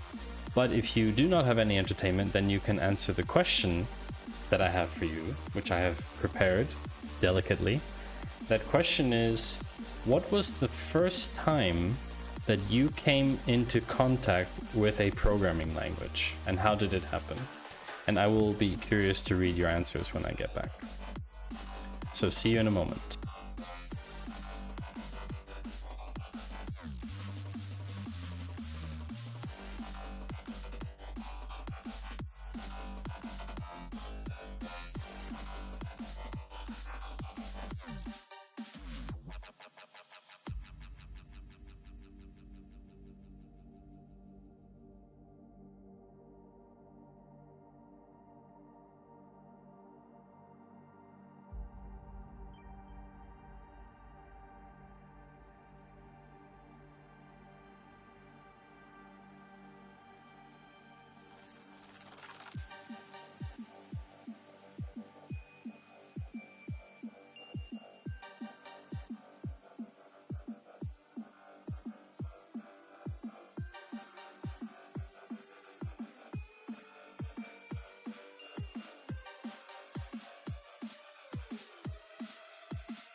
We're back. So let's see people's stories. Along with Chris, probably about age. So the question was, if you missed it, when was the first time you came into contact with programming language? And what was it? When was it? How did it happen? Along with Chris says, probably about age 10, 11, computer class teacher would spend a few days of the year teaching BASIC. I think I was the only one who ever really cared and was interested in that. Do you still program in BASIC? Vac says, first time was in 2004 or 2005 when my father was creating a function in Microsoft Excel. How old were you at the time, Vac? What kind of function was it in Excel? Was it in VBA? Because that's nasty. Kiwi Gamer says, 2 years ago when I was in computer class, hated it, but now I love it. Python it was. Ah, good old Python. We discovered a few streams ago that Python is actually older than R. My first contact with programming was MS-DOS. My dad was running games on our home computer back then, and they had to be booted in DOS first. BASIC still holds a very dear place in my heart, and despite not using it myself in a long time, I will defend Visual Basic to my dying breath. My uncle works in BASIC. Oh wow, Kiwi Gamer, that's... Yeah, okay. 9 years, Vax says. He was trying to connect 2 Excel sheets so if the value changed from one Excel, it would change to the other. I mean, I wouldn't know why you don't put them in the same file, but there's obviously reasons why they would have to be separate files in some cases, right? I try to do things in the same file if I need to join them together like that, because it's much easier using, you know, index match or VLOOKUP or whatnot. Very cool stories. Thank you all for sharing. And different values so that he can print them. Interesting. Very interesting. So we are on chapter 3 of data manipulation with deployer. And as you may notice, I'm now standing for my health. Truly outstanding. And we will now select and transform data. Selecting helpers, all this kind of stuff. So, I have a challenge for everyone. It might sound really stupid. It probably is not very stupid, Kiwi Gamer. Anything here, this is a safe space for learning. So, the community here is really great. So, me and everyone else here, if you would like to post a challenge, then you're more than welcome to do that. Obviously, there's no obligation for people to take part, but someone here may be interested in it. Create the best text-based RPG game in 1 week, any language. Hello, Vulmi. Welcome in. How are you doing today? You have your own emote. That is super cool. Very cool. That's a pretty intense look you're giving me there. I'm doing fine, thanks. We're just debating about if someone can create the best text-based RPG game in 1 week in any language. You're red now, Kiwi Gamer. Okay. Sure. Red's cool. You can choose any color you want. What you been doing, Volmi? I like your emotes. That's cool. Have you been streaming? We are doing some cool stuff here with R. I just finished streaming Apex Legends. That's pretty cool. I used to play a bit of Apex Legends on PS4, and then I stopped playing because I got too angry at the fact that they stopped development on Titanfall 3 and stuck all their work into Apex Legends. But I didn't want to do self-promo. No, that's no problem. I appreciate that, but I support others who stream, you know. So it's cool that you didn't like shout out yourself. So that's fine. But I like your emotes. Those are really cool. Funny, funny emotes. Yeah, I'm getting emotes soon. They're in design at the moment. 4 out of 5 are completed. So it's cool that you hop over to Science and Tech stream after Apex Legends. So we're selecting data with R. That's fair enough. Helpers. Helper variables from deploy. Ends underscore with, starts underscore with. I'm here because of the Swiss tag. Oh yeah, I tried that. It's the new country tags. I was wondering if that would do anything. So, herzlich willkommen. I keep the stream in English, but of course we can make cool greetings for our fellow Swiss people. Of course, assuming you're from the German part, you may be from the French or Italian part. So I'm sorry if you didn't understand what I said. Bienvenue or benvenuto. Google silly. Yeah, okay, so maybe you understood. Kiwi Gamer, I have no idea if you understood Swiss German. Probably most people do not understand Swiss German. Wonderful, Bulmy. That's very good, very good. So we are trying to learn more R. R. We have to glimpse the counties table. Oh yeah, it does this because of the pairs. If I just take this out. So this is what counties looks like. All right. I understand Swiss cheese. Does that count? Chris. What is your favorite cheese? That's a great question for chat. But I don't understand coding. Yikes. It's not that complicated, actually.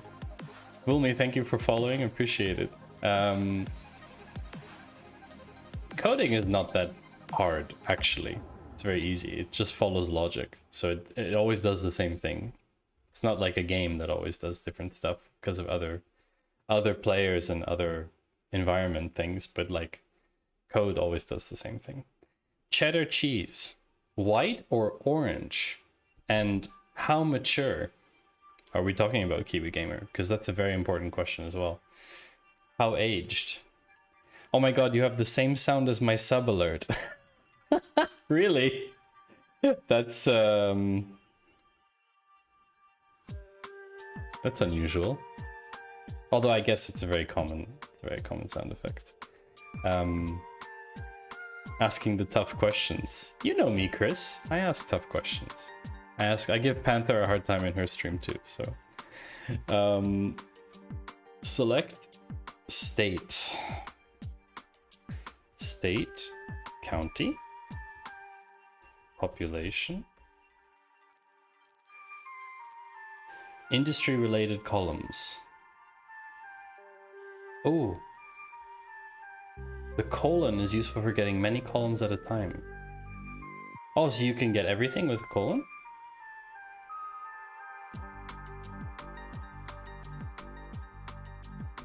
Like this?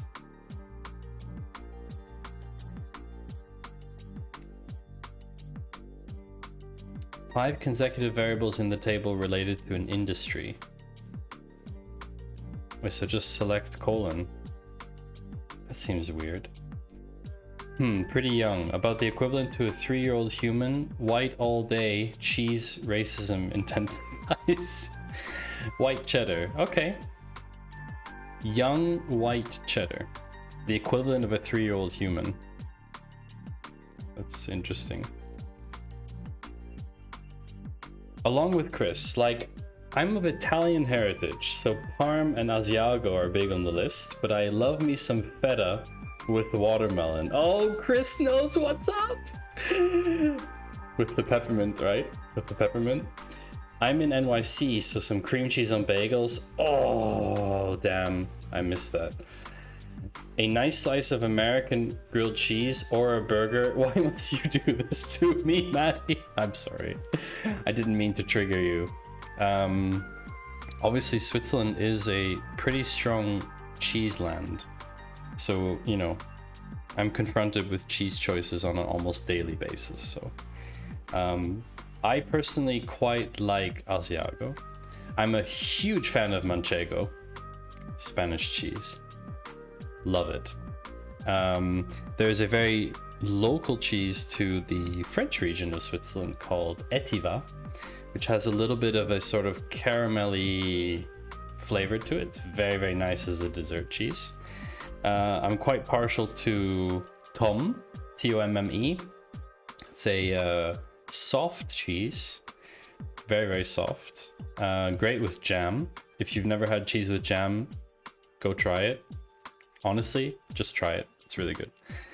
And yeah, I mean, feta is a classic, right? I don't do the peppermint because I'm not big on mints, but it's not terrible. Peppermint. Peppermint. Peppermint. Nothing. Hey! Gak is here. Gak. I saw that you're streaming again. If you're interested in learning other coding languages, I highly recommend you to go follow Gak. This way? No, it's that way, isn't it? Words are hard. Yes, they are, Chris. Vac says select state, county, population, professional to production. Ah. So you can do professional and then production. That could work. Maybe. We can try. Thank you, Kiwi.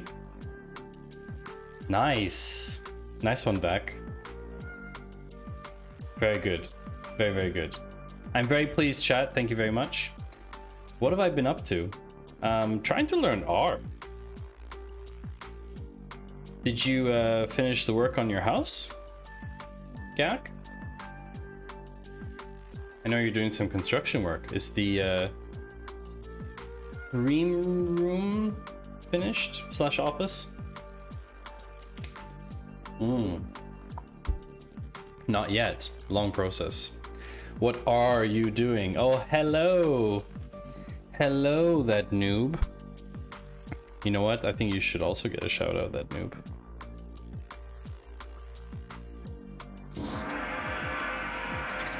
Hat wearing legend indeed, because that noob uses VTuber stuff. That is like so massively OP for Twitch. I don't even fully understand how that even works. Oh, Vac, you had a feeling because R is similar to octave. What's octave? I only know that from a musical context. Octave? Octave?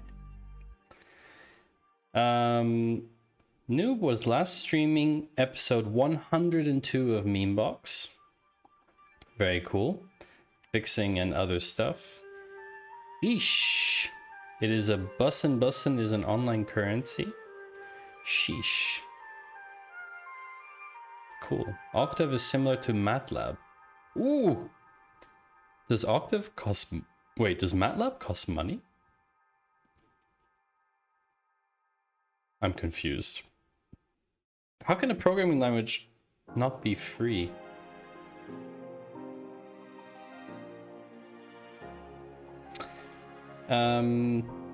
Gak is at the moment currently rebuilding the bathroom. Placing new electrical wiring. Once that is done, I'm gonna do the kitchen, and after that comes the office stream. Wait, are you doing all this yourself, Gak? Noob says once it's set up, it works, but it's not even my final form yet. MATLAB is expensive. Wait, why is MATLAB not free? I'm confused about this. Oh, because it's the actual license. Oh, right. Oh. What is this Select Schweiz website? No, I will go to New Zealand. You can't force me. Right, because MATLAB is embedded in the software. So if this is... Sorry. If this is your definition of AI, you're winning. I mean, obviously you just want this robot to go from being on all fours to standing up and walking independently with boat shoes. At least 60% of it my father and I are doing. Wow, Gak, that's impressive. Super cool. Vac says MATLAB is expensive. It is extremely easy to program without writing much code, mostly used by professional engineers. Interesting.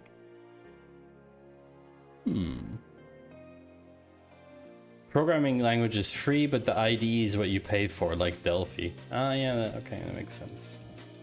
It's like Tableau is in SQL. So SQL is free, but Tableau's not. Although Tableau Desktop, there's a free tier. Okay. Arrange the service in descending order.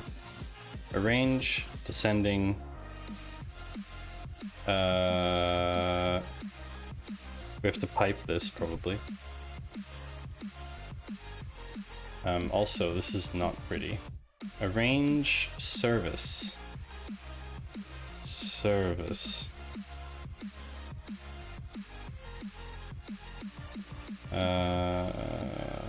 Tunica.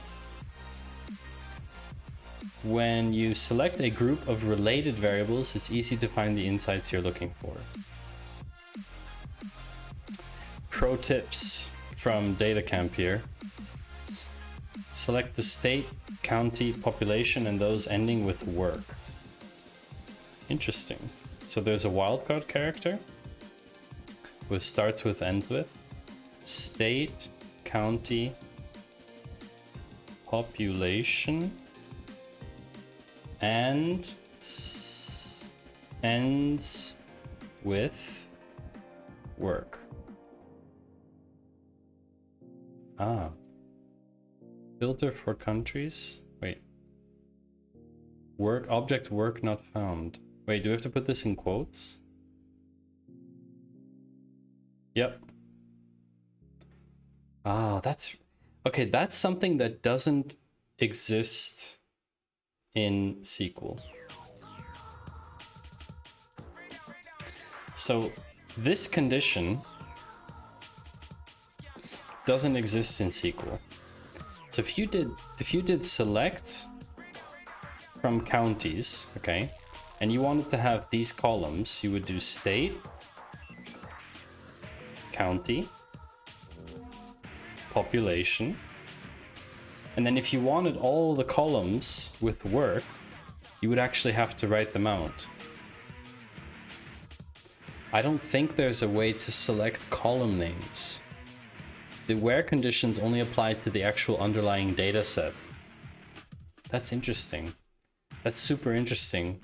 Sometimes I've wanted to select a multitude of columns, and I typically would just copy the DDL, like basically the data definition from the table, and then just remove the ones I don't want.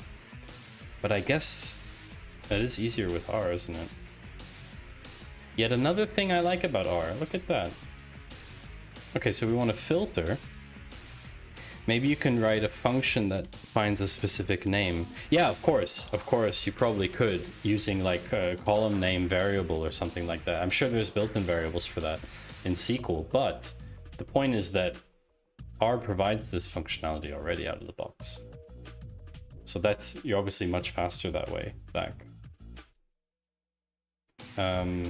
Filter for counties that have at least 50% of people engaged in public work. Public work greater than 0.5. No, 50%. 50.0.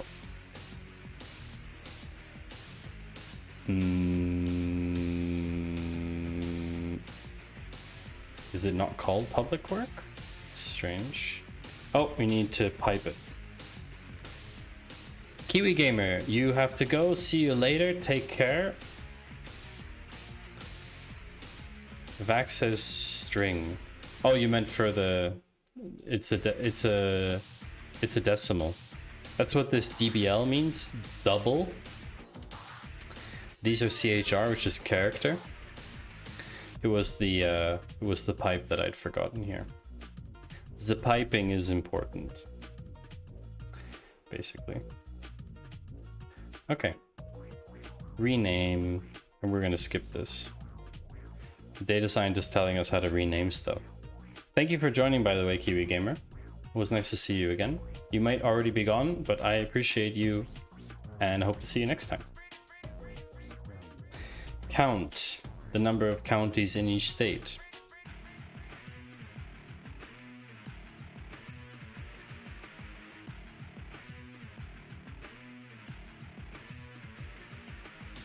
Okay. Count state, because then it counts the number of counties within each state.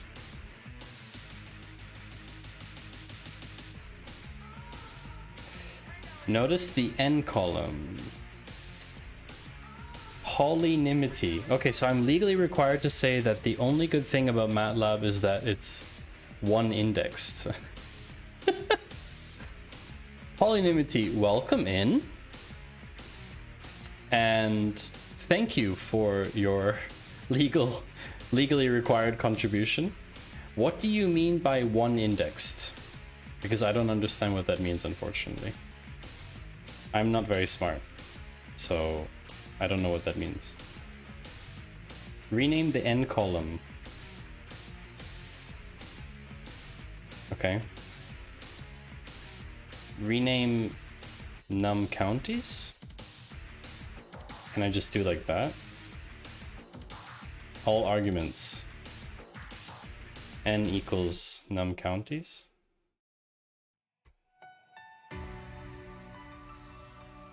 Octave is one index as well. Ha ha ha ha. The starting index is... Oh, right. Starting index is 1, not 0. Octave is just FOSS MATLAB. So it has two good things. It's free and it's one indexed. I can't believe the level of discussion we are having today about whether coding languages are one indexed or not. Just learning R right now, Matty Two Shoes? Yes, I am indeed learning R. It's a sort of multi-tiered process, obviously. One index, first index of a sequence is 1. Most languages are 0 indexed, yes. And it's so confusing working between different ones. I don't know how rename works. It's silly.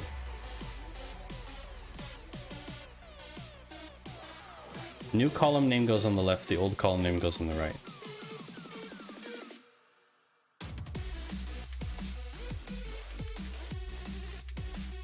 Oh, it's the other way around.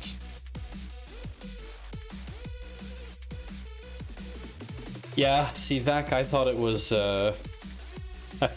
comma as well, but it's not. Free code camp, but for R. Well, data camp actually has a ton of stuff. So I did a previous skill track, which was in SQL. I think it's, yeah, this one, SQL Fundamentals.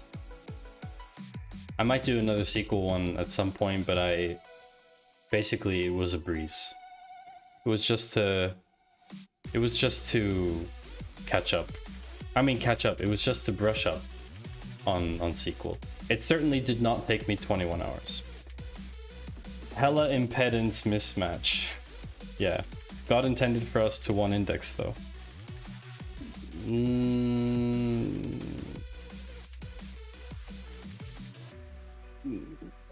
Maybe. Sorry, I got an itch. Okay, so recall when using rename. Yeah. Notice the difference between column names in the output from the first step to the second step. Don't forget using rename isn't the only way to choose a new name. Yeah, you can mutate. Renaming a column as part of a select. That's like select as in SQL. State, county, poverty, rate equals poverty. You just do like this, right? I assume. Yeah. R is fun. Type system kind of weird, but super useful for stats. You have other code experience in general, or is this your first language? Oh, very cool. It has more integrated curricula for you to follow. Sweet. Yeah, I quite like the structure of data camp. The quality of the courses are pretty good. There's a couple errors here and there, but generally speaking, it's pretty good. This is technically my fifth programming language, I guess. In terms of like progression, I started years ago looking at HTML, CSS, JavaScript, jQuery. Then I progressed from there to, I did a little bit of Python, very little, which I've forgotten most of it. Then SQL, and now R. And who knows what's next? You never know. Never know. Transmute. Let's look at You've learned about the oh, sorry for your ears. Some of them are autoplay and some are not. That's one of the things that annoys me. Polynymity, do you you seem to have a lot of programming experience. Where are you from, by the way? I think it's your first time here, right? I feel like I would have remembered your username. I try to. Try to remember everyone.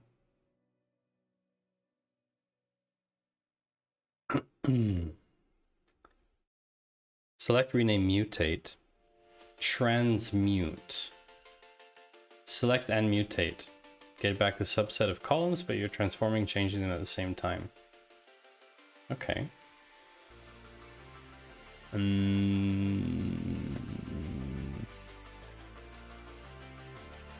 Yes. Some foundation I do have, yeah. Although it's very loud. I find every programming language is a little bit different. Do you have a pet data project in mind you want to work on eventually? There is a big one, yes, that I could probably only do with R. But I'll keep that a secret for now. You'll have to keep joining to know. I think one of the ones that I would like to revisit with R, because I have looked at it before on a previous stream. You can check out the VODs on YouTube for the ones that are already more than 14 days past. Was analyzing my purchase behavior, where I took so the supermarket I go to here in Switzerland has a loyalty card, and the loyalty card allows you to get your receipts by PDF, by email.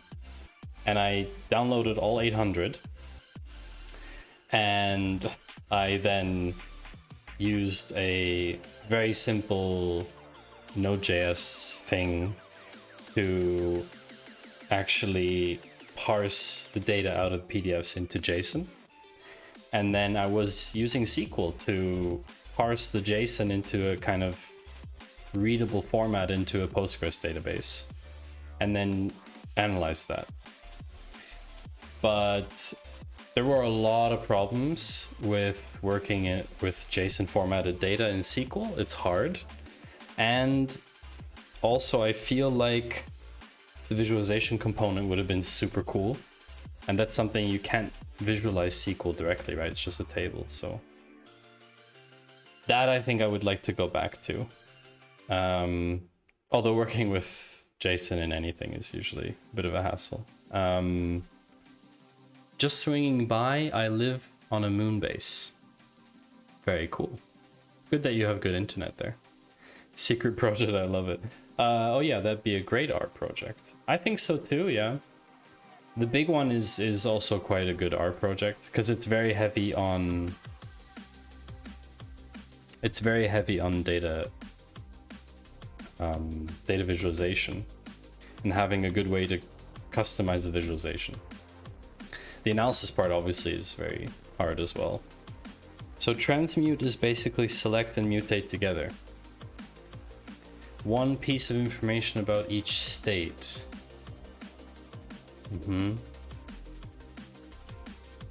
Okay, so this saves you some effort, meaning time. Summary. Okay, so select, rename, transmute, mutate, blah, blah, blah, blah, blah, blah. Okay, let's practice. I tend to just sort of skip the video stuff anyway, but as I said before, I don't want to show the videos on stream because I feel like it's a bit cheating, because you could just go and not pay for the course and then just watch the videos. So which of the following verbs would you use to calculate new columns while dropping others? Transmute. I still think my favorite R thing is the built-in regression formula syntax. Any language that isn't R has to find a way to hack that in. Regression formula.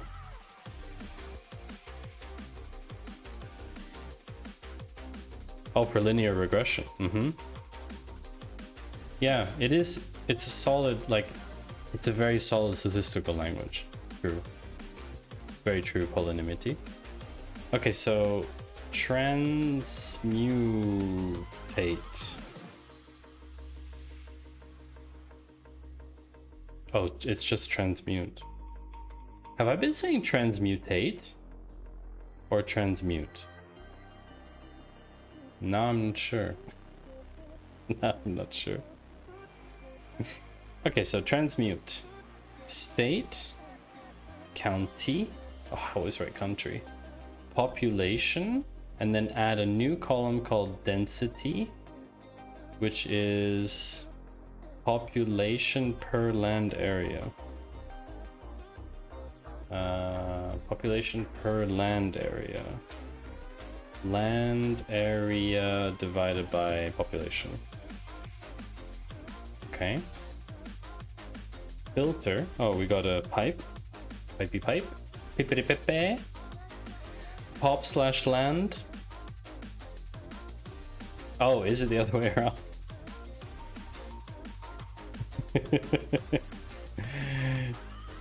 Population divided by land area. Wait, they want to have density.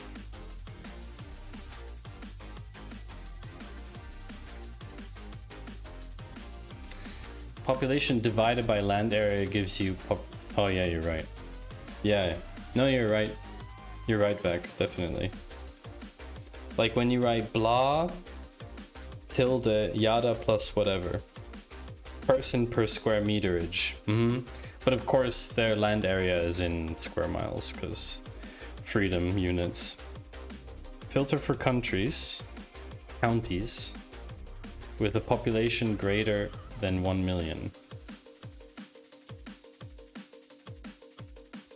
Population, I can't write this. Population greater than 1 million. I don't know. Ha ha ha, freedom units. Yeah. It's just one of those things. People tend to say, like, what's that in non-freedom units? I'm talking about converting the metric system, non-metric, imperial, and converting imperial into metric. So, sort density in ascending order. Arrange desk density. Does this work? Does it look right? Density is in descending order. Population. Oh. Did you arrange according to the correct variable? 1 to the power of 10 to 1 times 10 to the power of 6 should be easier.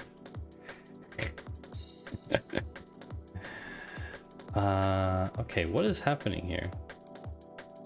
Arrange descending by density.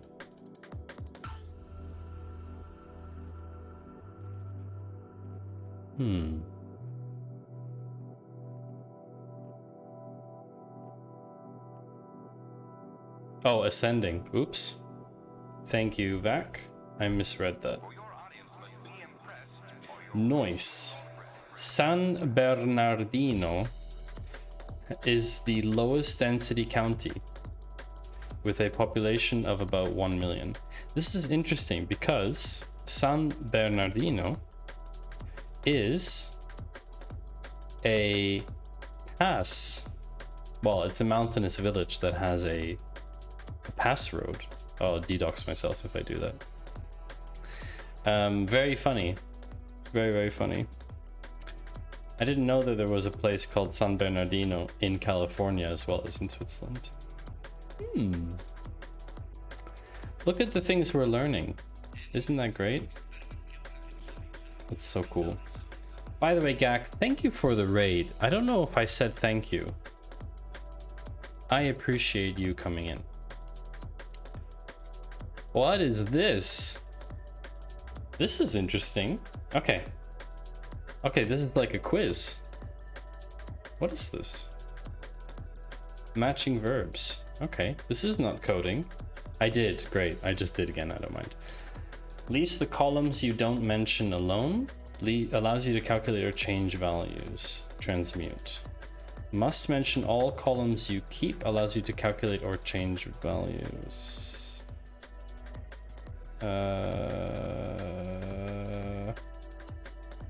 Leaves the columns you don't mention alone. Doesn't allow you to calculate or change values. Rename.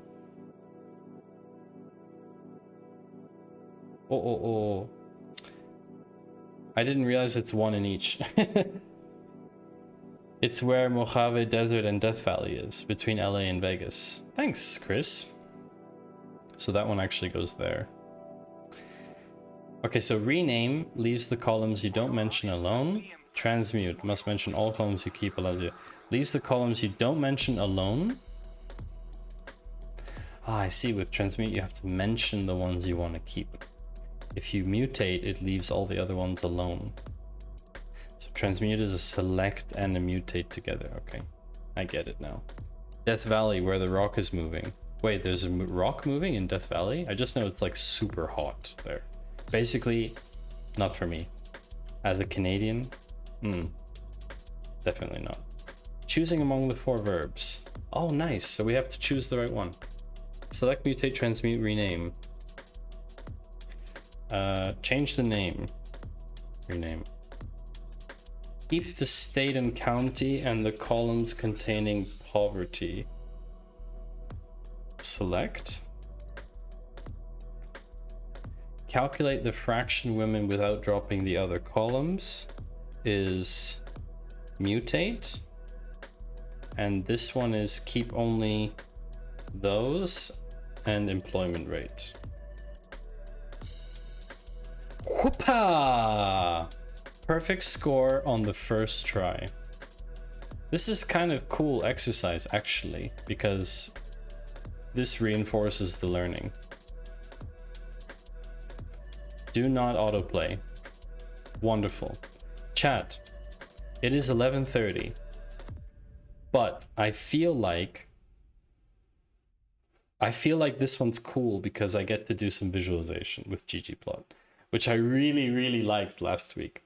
So even though it is very late, if I start to like just, you know, then wake me up, say something. But I would really like to do this one. I feel like it's worth it. It's interesting, they say for this course you need 4 hours. We started 2.5 hours ago. So technically this one should be 1.5 hours. Oh, first try. There's actually an emote for that? Coding Garden. Thank you, Chris. Alright. We're gonna speed run this one. Any percent.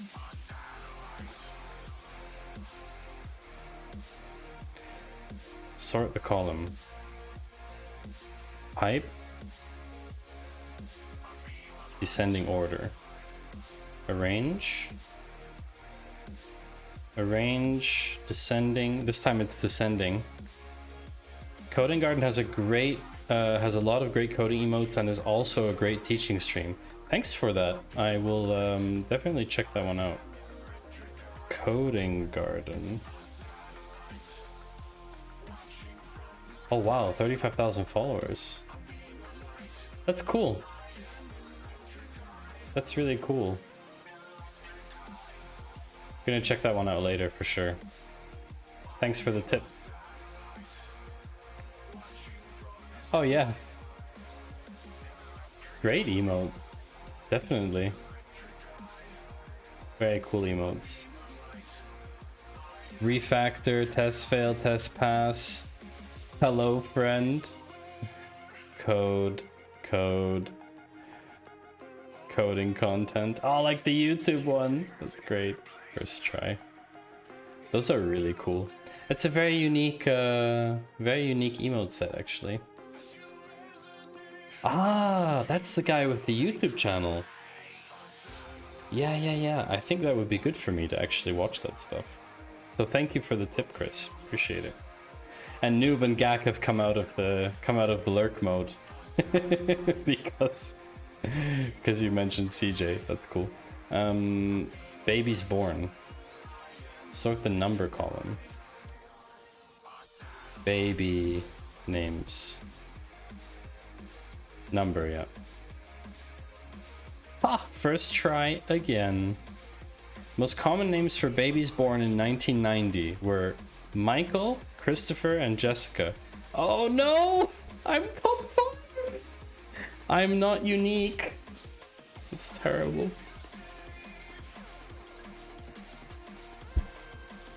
I feel so normal now. We here for the content. Thank you, Gak. Appreciate it. I feel so normal now. There were 45,000 babies born in 1990 with the same name as me. Don't know how to react to this. That's a lot of kids. It's no wonder there's so many Maddies on Twitch. Perfect.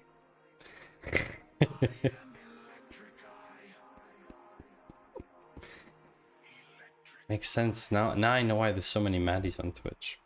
Find the most common name in each year. Group by year.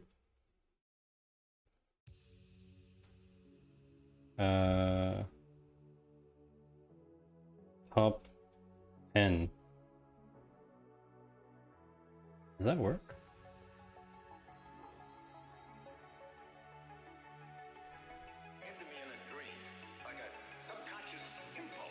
Did they only name their babies Mary?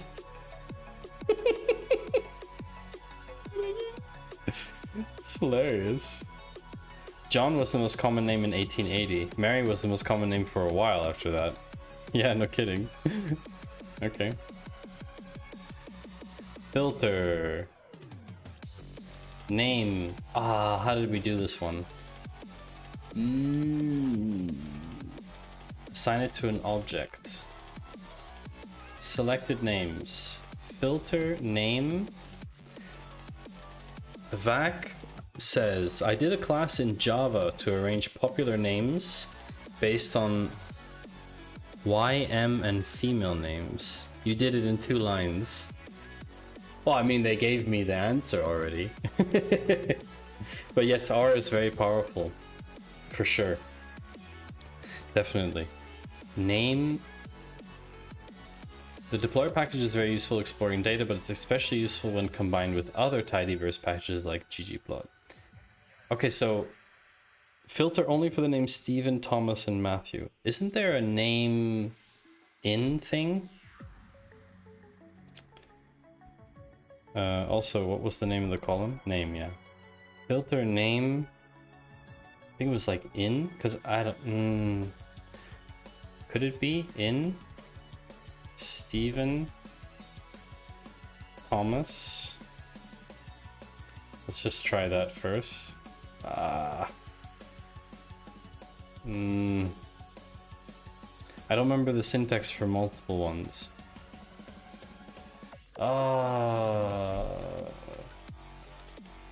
Filter with a selection.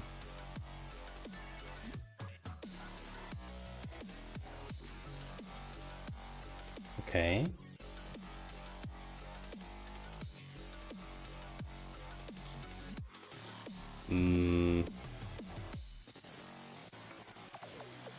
filter multiple strings.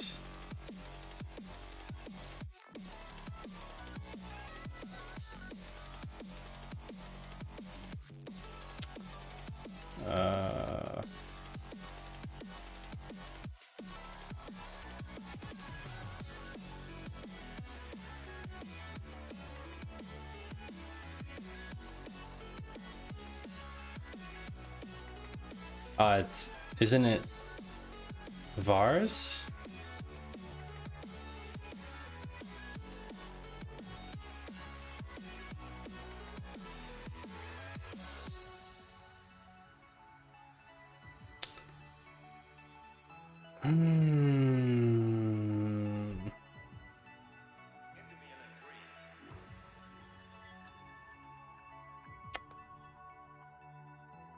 R filter multiple. Oh my gosh, I can't type. Multiple. That's what happens when it gets late. Strings. Filter multiple values on a string column.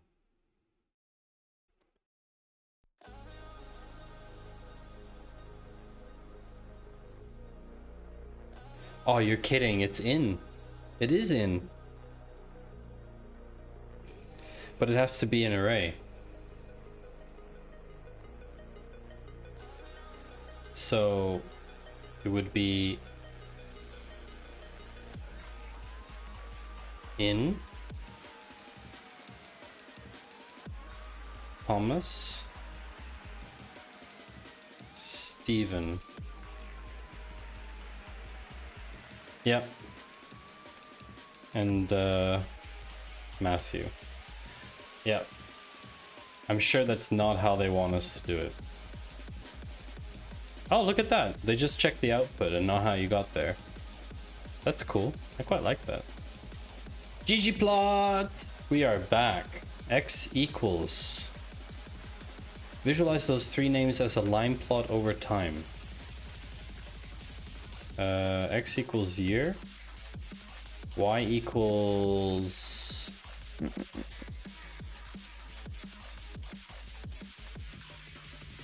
number. We finally get to see a plot today, my friends. Color equals selected names. Run.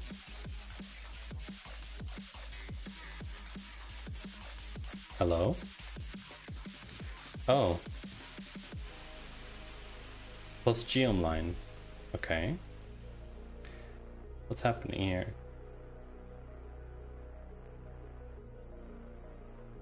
Check your call of AES. Did you correctly specify color? Yeah.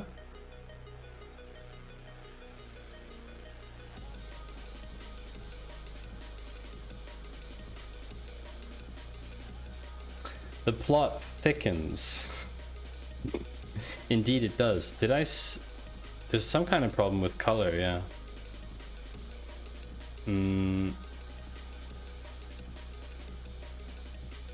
I think there's like an issue. Take the hint. Oh, it's just name. We've already filtered. Yeah. Oh, nice. Nice. Check it out.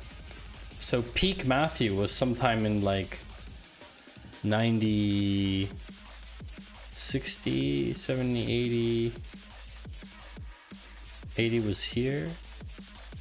85? I'm born in 87, so I was probably around peak Matthew. So my parents just chose like the most common name at the time. My mom just executed like select count from names. Man, you really peaked. Not my microphone though, I hope. Yeah, definitely not. Looks good. It looks like names of Stephen and Thomas were common in the 50s, but Matthew became common more recently. Well, recently, it's like 20 years ago, 30 years ago. Shit, I'm old. Yeah. Oh, stop auto playing. You really peaked. It's all downhill from here. Name wise, probably, because I can't change it anymore. Grouped mutates. Blah blah blah. Different total number of babies are born in each year, and what we're really interested in isn't exactly the number who are born. Rather, we're interested in what percentage of people born in that year have that name. To calculate that, you'll need to work with the total number of people born in each year. So you do a grouped by summarize and mutate. I'm familiar with this in SQL as well. I think that really helps knowing another programming language like SQL before doing this. Like a data manipulation language. I think that really helps. Because only that way do you kind of know these principles already. Definitely.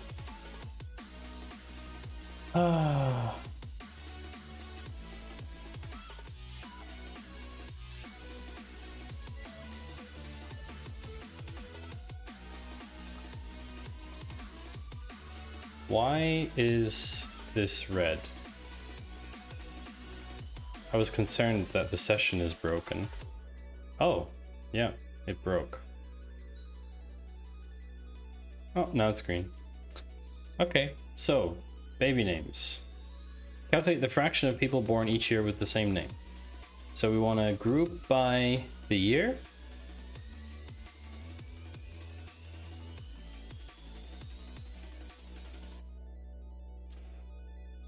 Then we want to mutate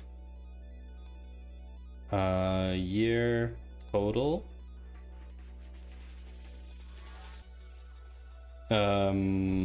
Is the sum of the, what's the baby names? Sum of the number. Great naming, data camp. Then we want to ungroup and mutate and say the fraction is the year total number divided by the year total. Then we get a percentage. This number will obviously be smaller than the year total.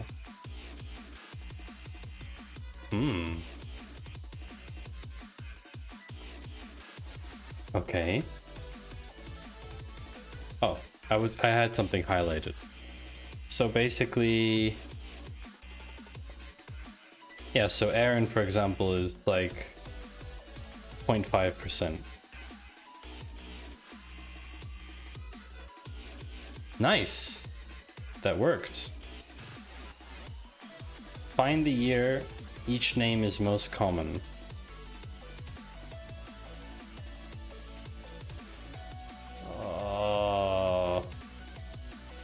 Grouped mutate approach with a top n. Group by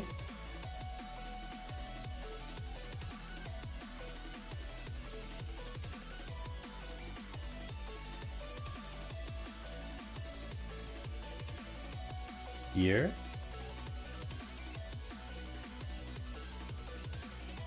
top n 1. What was this sort thing? Arrange. I think it was a sort thing. Sort equals true.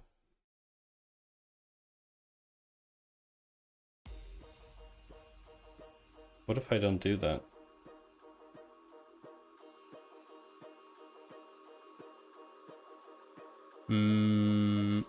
What does it say as an error?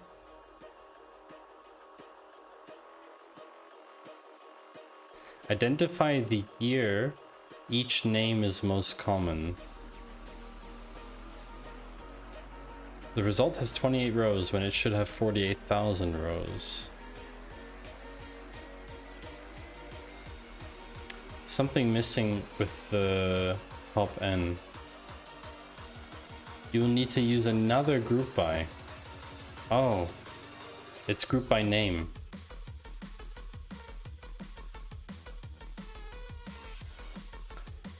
Okay.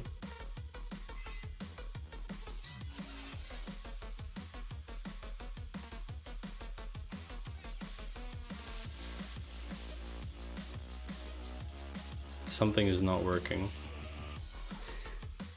Yeah, so group by name, but what is it expecting in the top end one, and then what? Oh.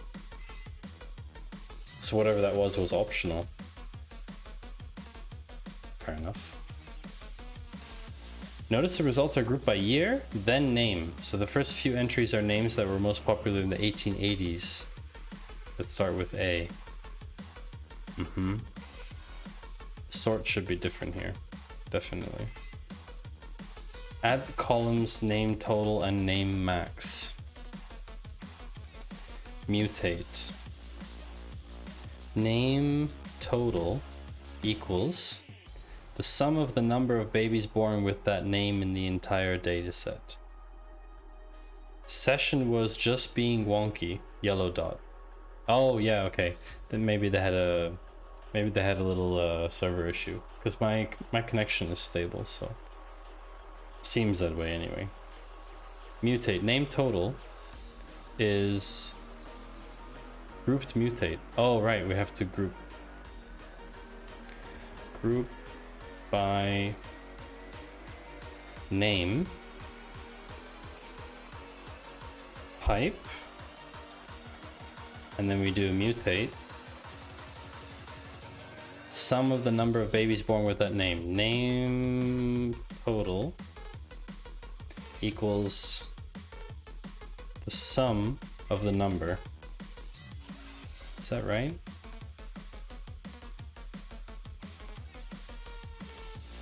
$102, yeah. Oh yeah.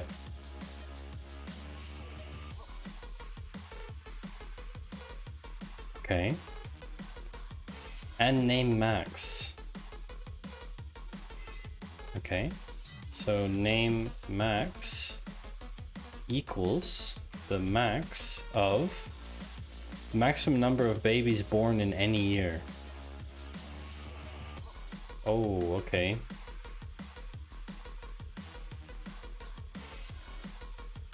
The max of the number.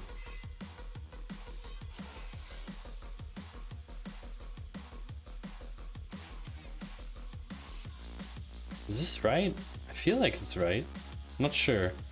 Session is wonky again, that's why it's taking so long to validate. Hello? Have a look at the highlighted code. Oh, oops. Ungroup. Okay. Then what? Max year, maybe.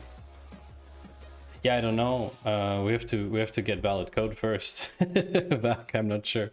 Add the fraction max column. Fraction max equals the number by the name maximum. Number in the year divided by name max. Name total divided by name max.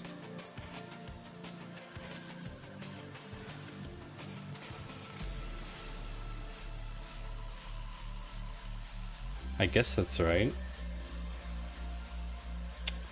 Session's being stupid again. Might have to restart. Check your call of mutate. Did you correctly specify? Oh, it's the other way around, isn't it? No, hold on. Name total is wrong. It would be the number in the year. The number of the year divided by the name max. Should be from 0 to 1. Yeah, exactly. Fraction needs to be... Hey! Perfect. Abe was 18.5% of its peak in the year 1880.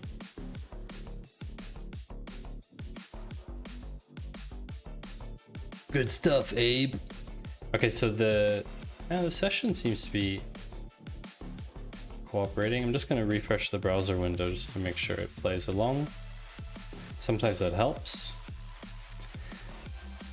Okay, been a blast, but I gotta do some other stuff. Enjoy your weekend. No, Chris, enjoy your weekend, because you chose on your day off to come here, and I appreciate you. Thank you very much. That's very cool that you've decided to hang out with us. And everyone else in chat, I appreciate you as well. Very cool. It's great that you've chosen. No, enjoy your weekend. No, Chris, you enjoy your weekend. Don't make me angry. Don't make me come there and make you enjoy your weekend. And stay safe. Filter for the names. Name. Oh, again. Name in C bracket Steven. Steven! Don't threaten me with a good time. That's what she said. Have a good one, Chris. Thanks for joining. Appreciate it. But yeah, really out this time. It's like those people who say they're leaving from like a party or something back when we were all in the same room doing something, and they would like get to the door and then they would be caught by someone in discussion, and then they'd be talking, and then a while after that, the person they said bye to, they would see them again and be like, I thought you were leaving. It's like, yeah. Kiwi Gamer, welcome back. You're back to green now. You can choose whatever color you like. It's totally fine. Visualize these names over time. We've started visualizing stuff. ggplot. Name filtered. AES. Before I forget, plus geom point. AES. We will do green is life, broda. Actually, red is my favorite color because it is the color of blood. And why is the color of blood good? Please explain. You picked a few names and calculate each of them as a fraction of their peak. This type of normalizing a name focuses on relative. We are dead without blood. Yeah, but also oxygen. So you could argue oxygen is blue. So you could say your favorite color is blue. Red blood cells actually transport oxygen. Yeah, this is true. I see you thought this one out. I will come back to you in a few weeks with an answer of why I think other colors are nicer than red. I actually don't like red at all. My favorite color is midnight blue. Or Lamborghini orange, which is also very nice. But yeah, quite hardcore. Visualize these over time. So we'll do X is year, Y is number, and color. Should we do a color? I don't know. Do we need a color? We probably need a color. Cannot use plus GG with a single argument. Ah!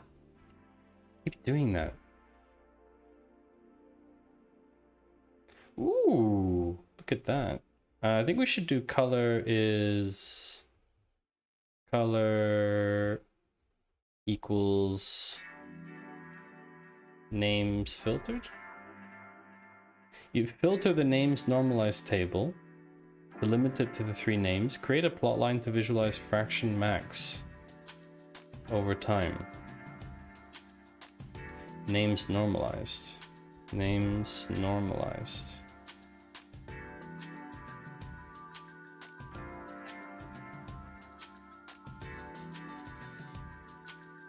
I don't think they want us to put color in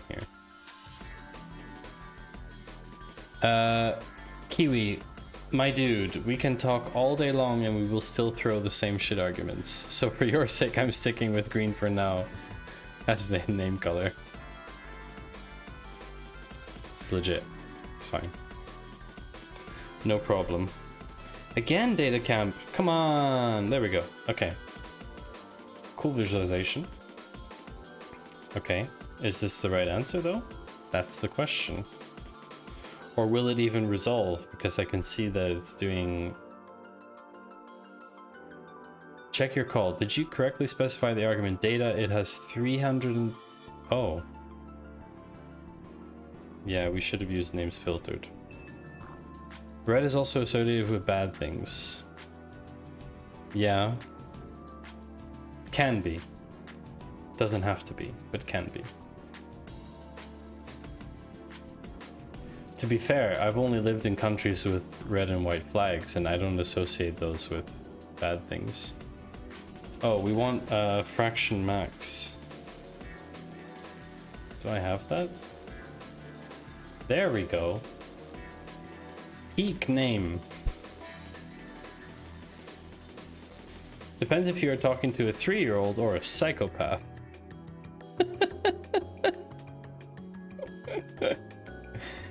Ugh, what color do they want? Colored by name. Jeez, all I have to do is read and then I would know. Alright, so Peak Matthew was here. Yeah. It's basically the same chart we had before, but okay. It's just a different way of... Have we called geom line? Oh. Geom point plus geom line as well. Ah, create a line plot. Can you do both? Yeah, good. As you can see, the line for each name hits a peak at 1, although the peak year differs for each name. Yeah.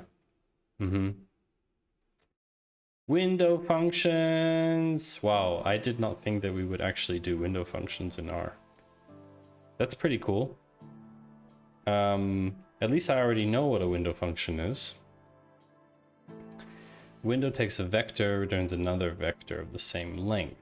For example, lag. There's also lead and lag. So, this is a nice one because window is a really useful thing.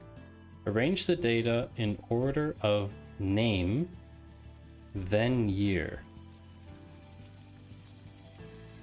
Okay. Oops. Let's try that.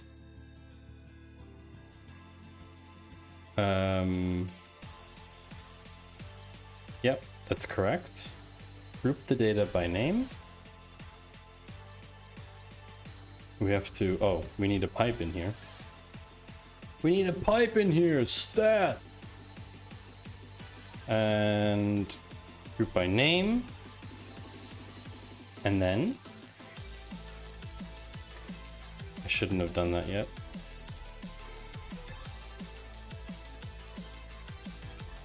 Okay.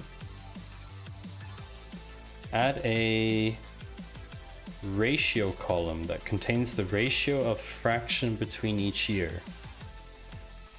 Ratio, not difference, of fraction between each year. You'll start with baby name's fraction data already. Okay, so mutate. Ratio equals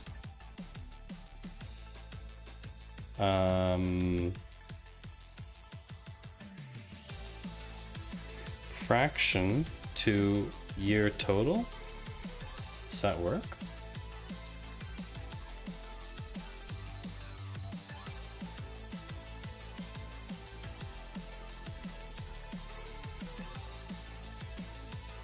The ratio of fraction. Ooh, no, that's wrong.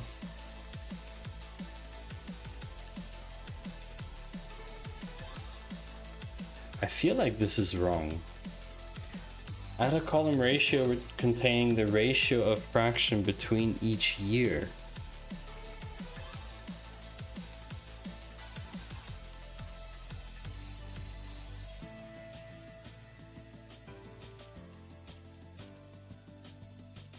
I guess it's the same as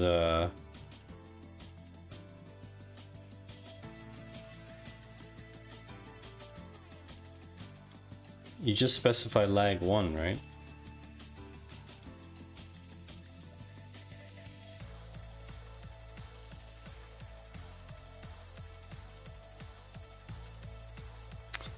Check your call of mutate. Did you correctly specify the argument? Are you using the correct operator when calculating the ratio between years?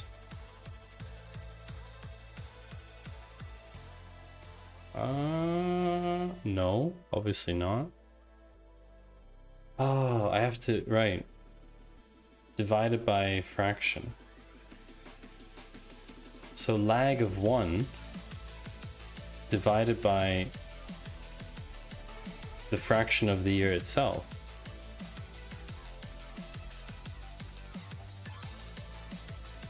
I think. I feel like that's the right way. Datacamp's being slow again.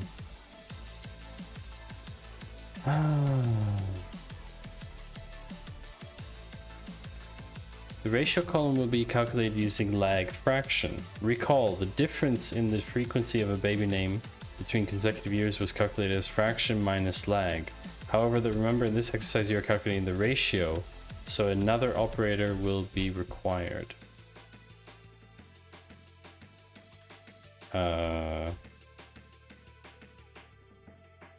So it's the other way around. The fraction of that year divided by the lag of the fraction of the previous year. Okay. Is that correct? Well, plus is not correct. Hey, okay. The first observation is missing a ratio because there's no previous year. Correct. All right. Biggest jumps in a name. Ah, now we have this data set, which has all these jumps between each year. Extract the largest ratio from each name. Data's already grouped by name. So top N1. Arrange the ratio column in descending order. Desk ratio. Ratio. Ratio. Filter for fractions greater than equal. Uh-oh.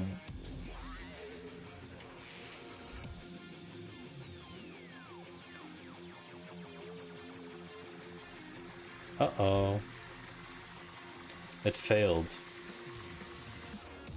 Let's restart the session. I copied the code just in case something goes wrong. Someone write in chat so I know I still have internet. That's always a worry for me.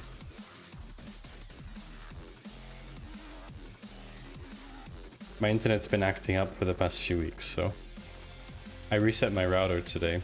I rebooted my router. I didn't want to reset it yet for stream. Pleblob.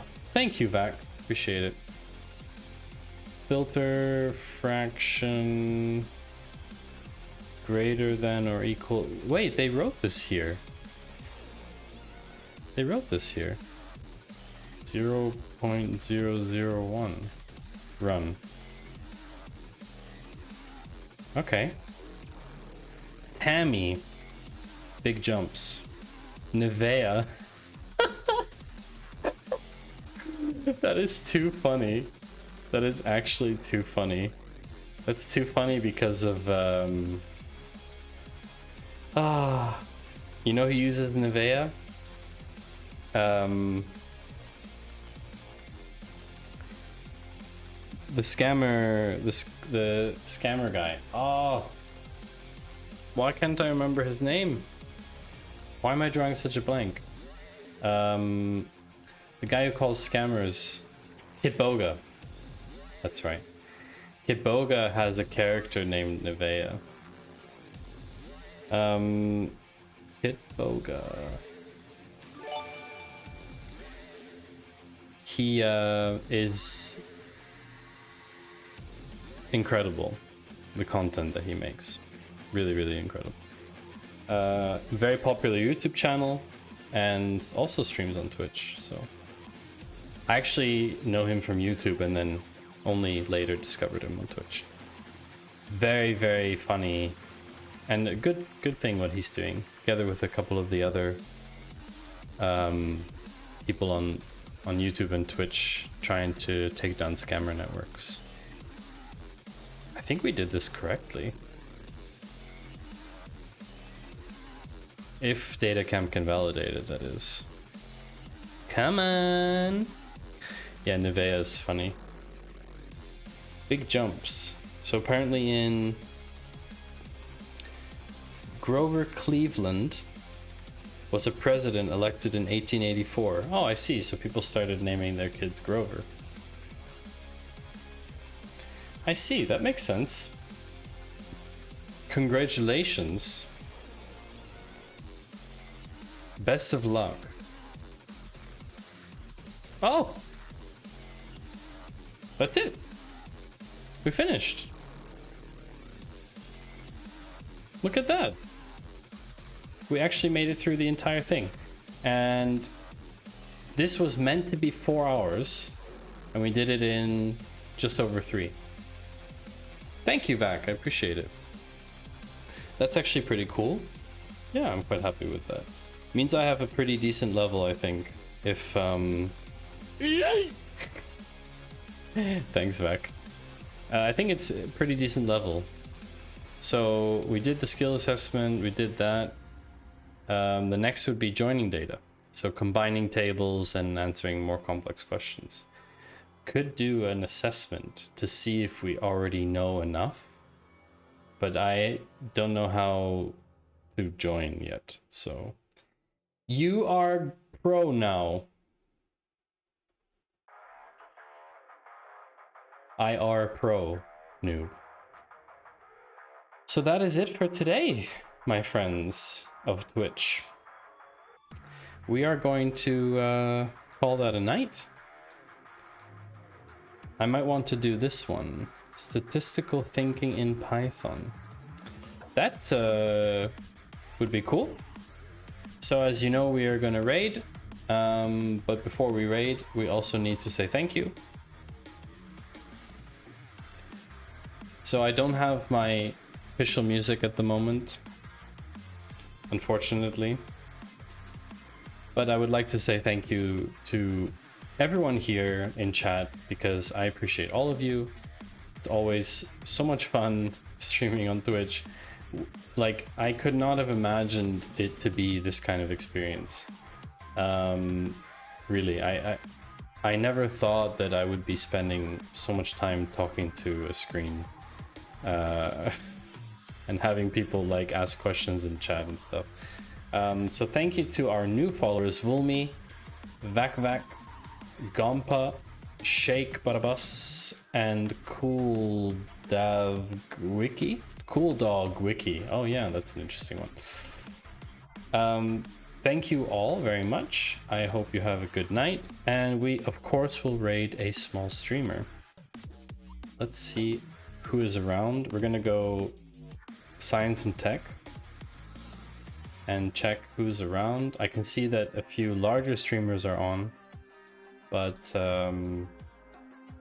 we will definitely have a peek at some of the smaller streamers. Sort by viewers, low to high. I just like to check first that, you know, they're doing something reasonable, and that they, you know, respond to chat. Nice. Tom forgets the pizza. Welcome. Will you wish my friend Handsome Philip a happy birthday? I most certainly will. Handsome Philip, I wish you a happy birthday. I hope that you have already had a good day, or that you're going to have a good day. Regardless, the day shall be glorious. That's quite a request, I have to say. Let's see. We are going to probably go Do. Oh, this looks fun. Just have to make sure that they are actually... Was that good enough for you? Tom forgets the pizza?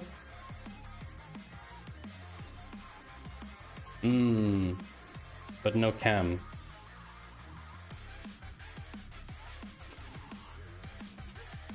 That's going to be very hard for me to know. So I'm going to end music. I'm going to end music for the moment. The reason being that I pipe all of my audio through stream. And yeah, I don't want you all to hear what is happening. So let's see. We have to make sure that we can raid a good streamer. I think this is a pretty good... I think it's a good stream to raid for us because it's very topical.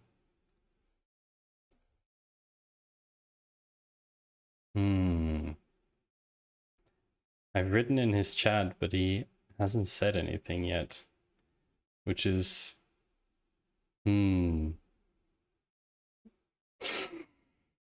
That's not great.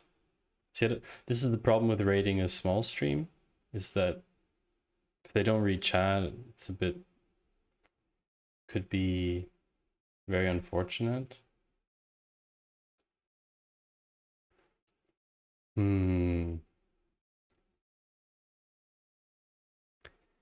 No alerts either and stuff.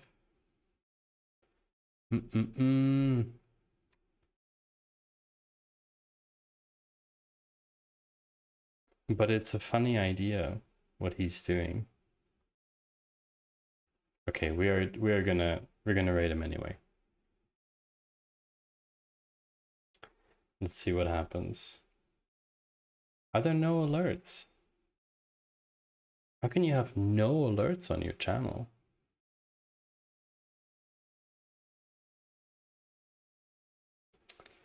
Ah, he's not even gonna notice. That's unfortunate. No, it's not worth it. We'll pick someone else. We have to really raid someone who can also recognize that, you know, that someone is raiding them, you know? Because otherwise I think it's a bit strange to raid and then they just don't react.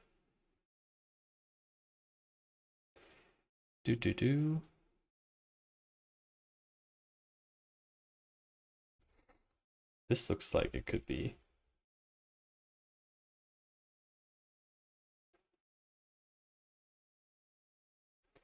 Tom, you didn't say if the happy birthday wish was good enough, by the way.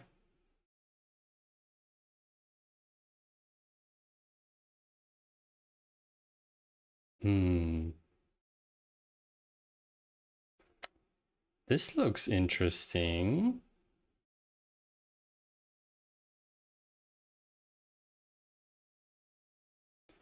But he's also not reacting to chat. This is the problem. Small streamers, you gotta be reacting to chat. If people come into your chat, you gotta say hello or something. It's just weird if you don't say anything.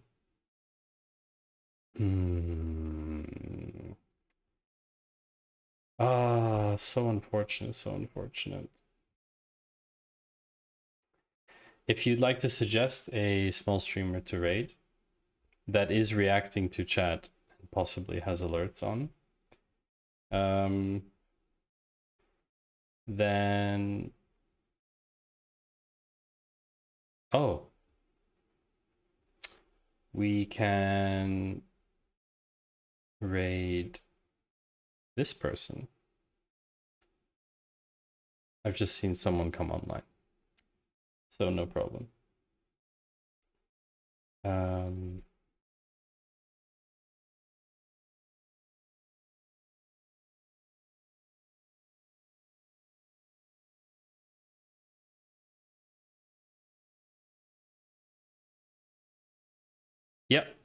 That's exactly who we are going to be creating.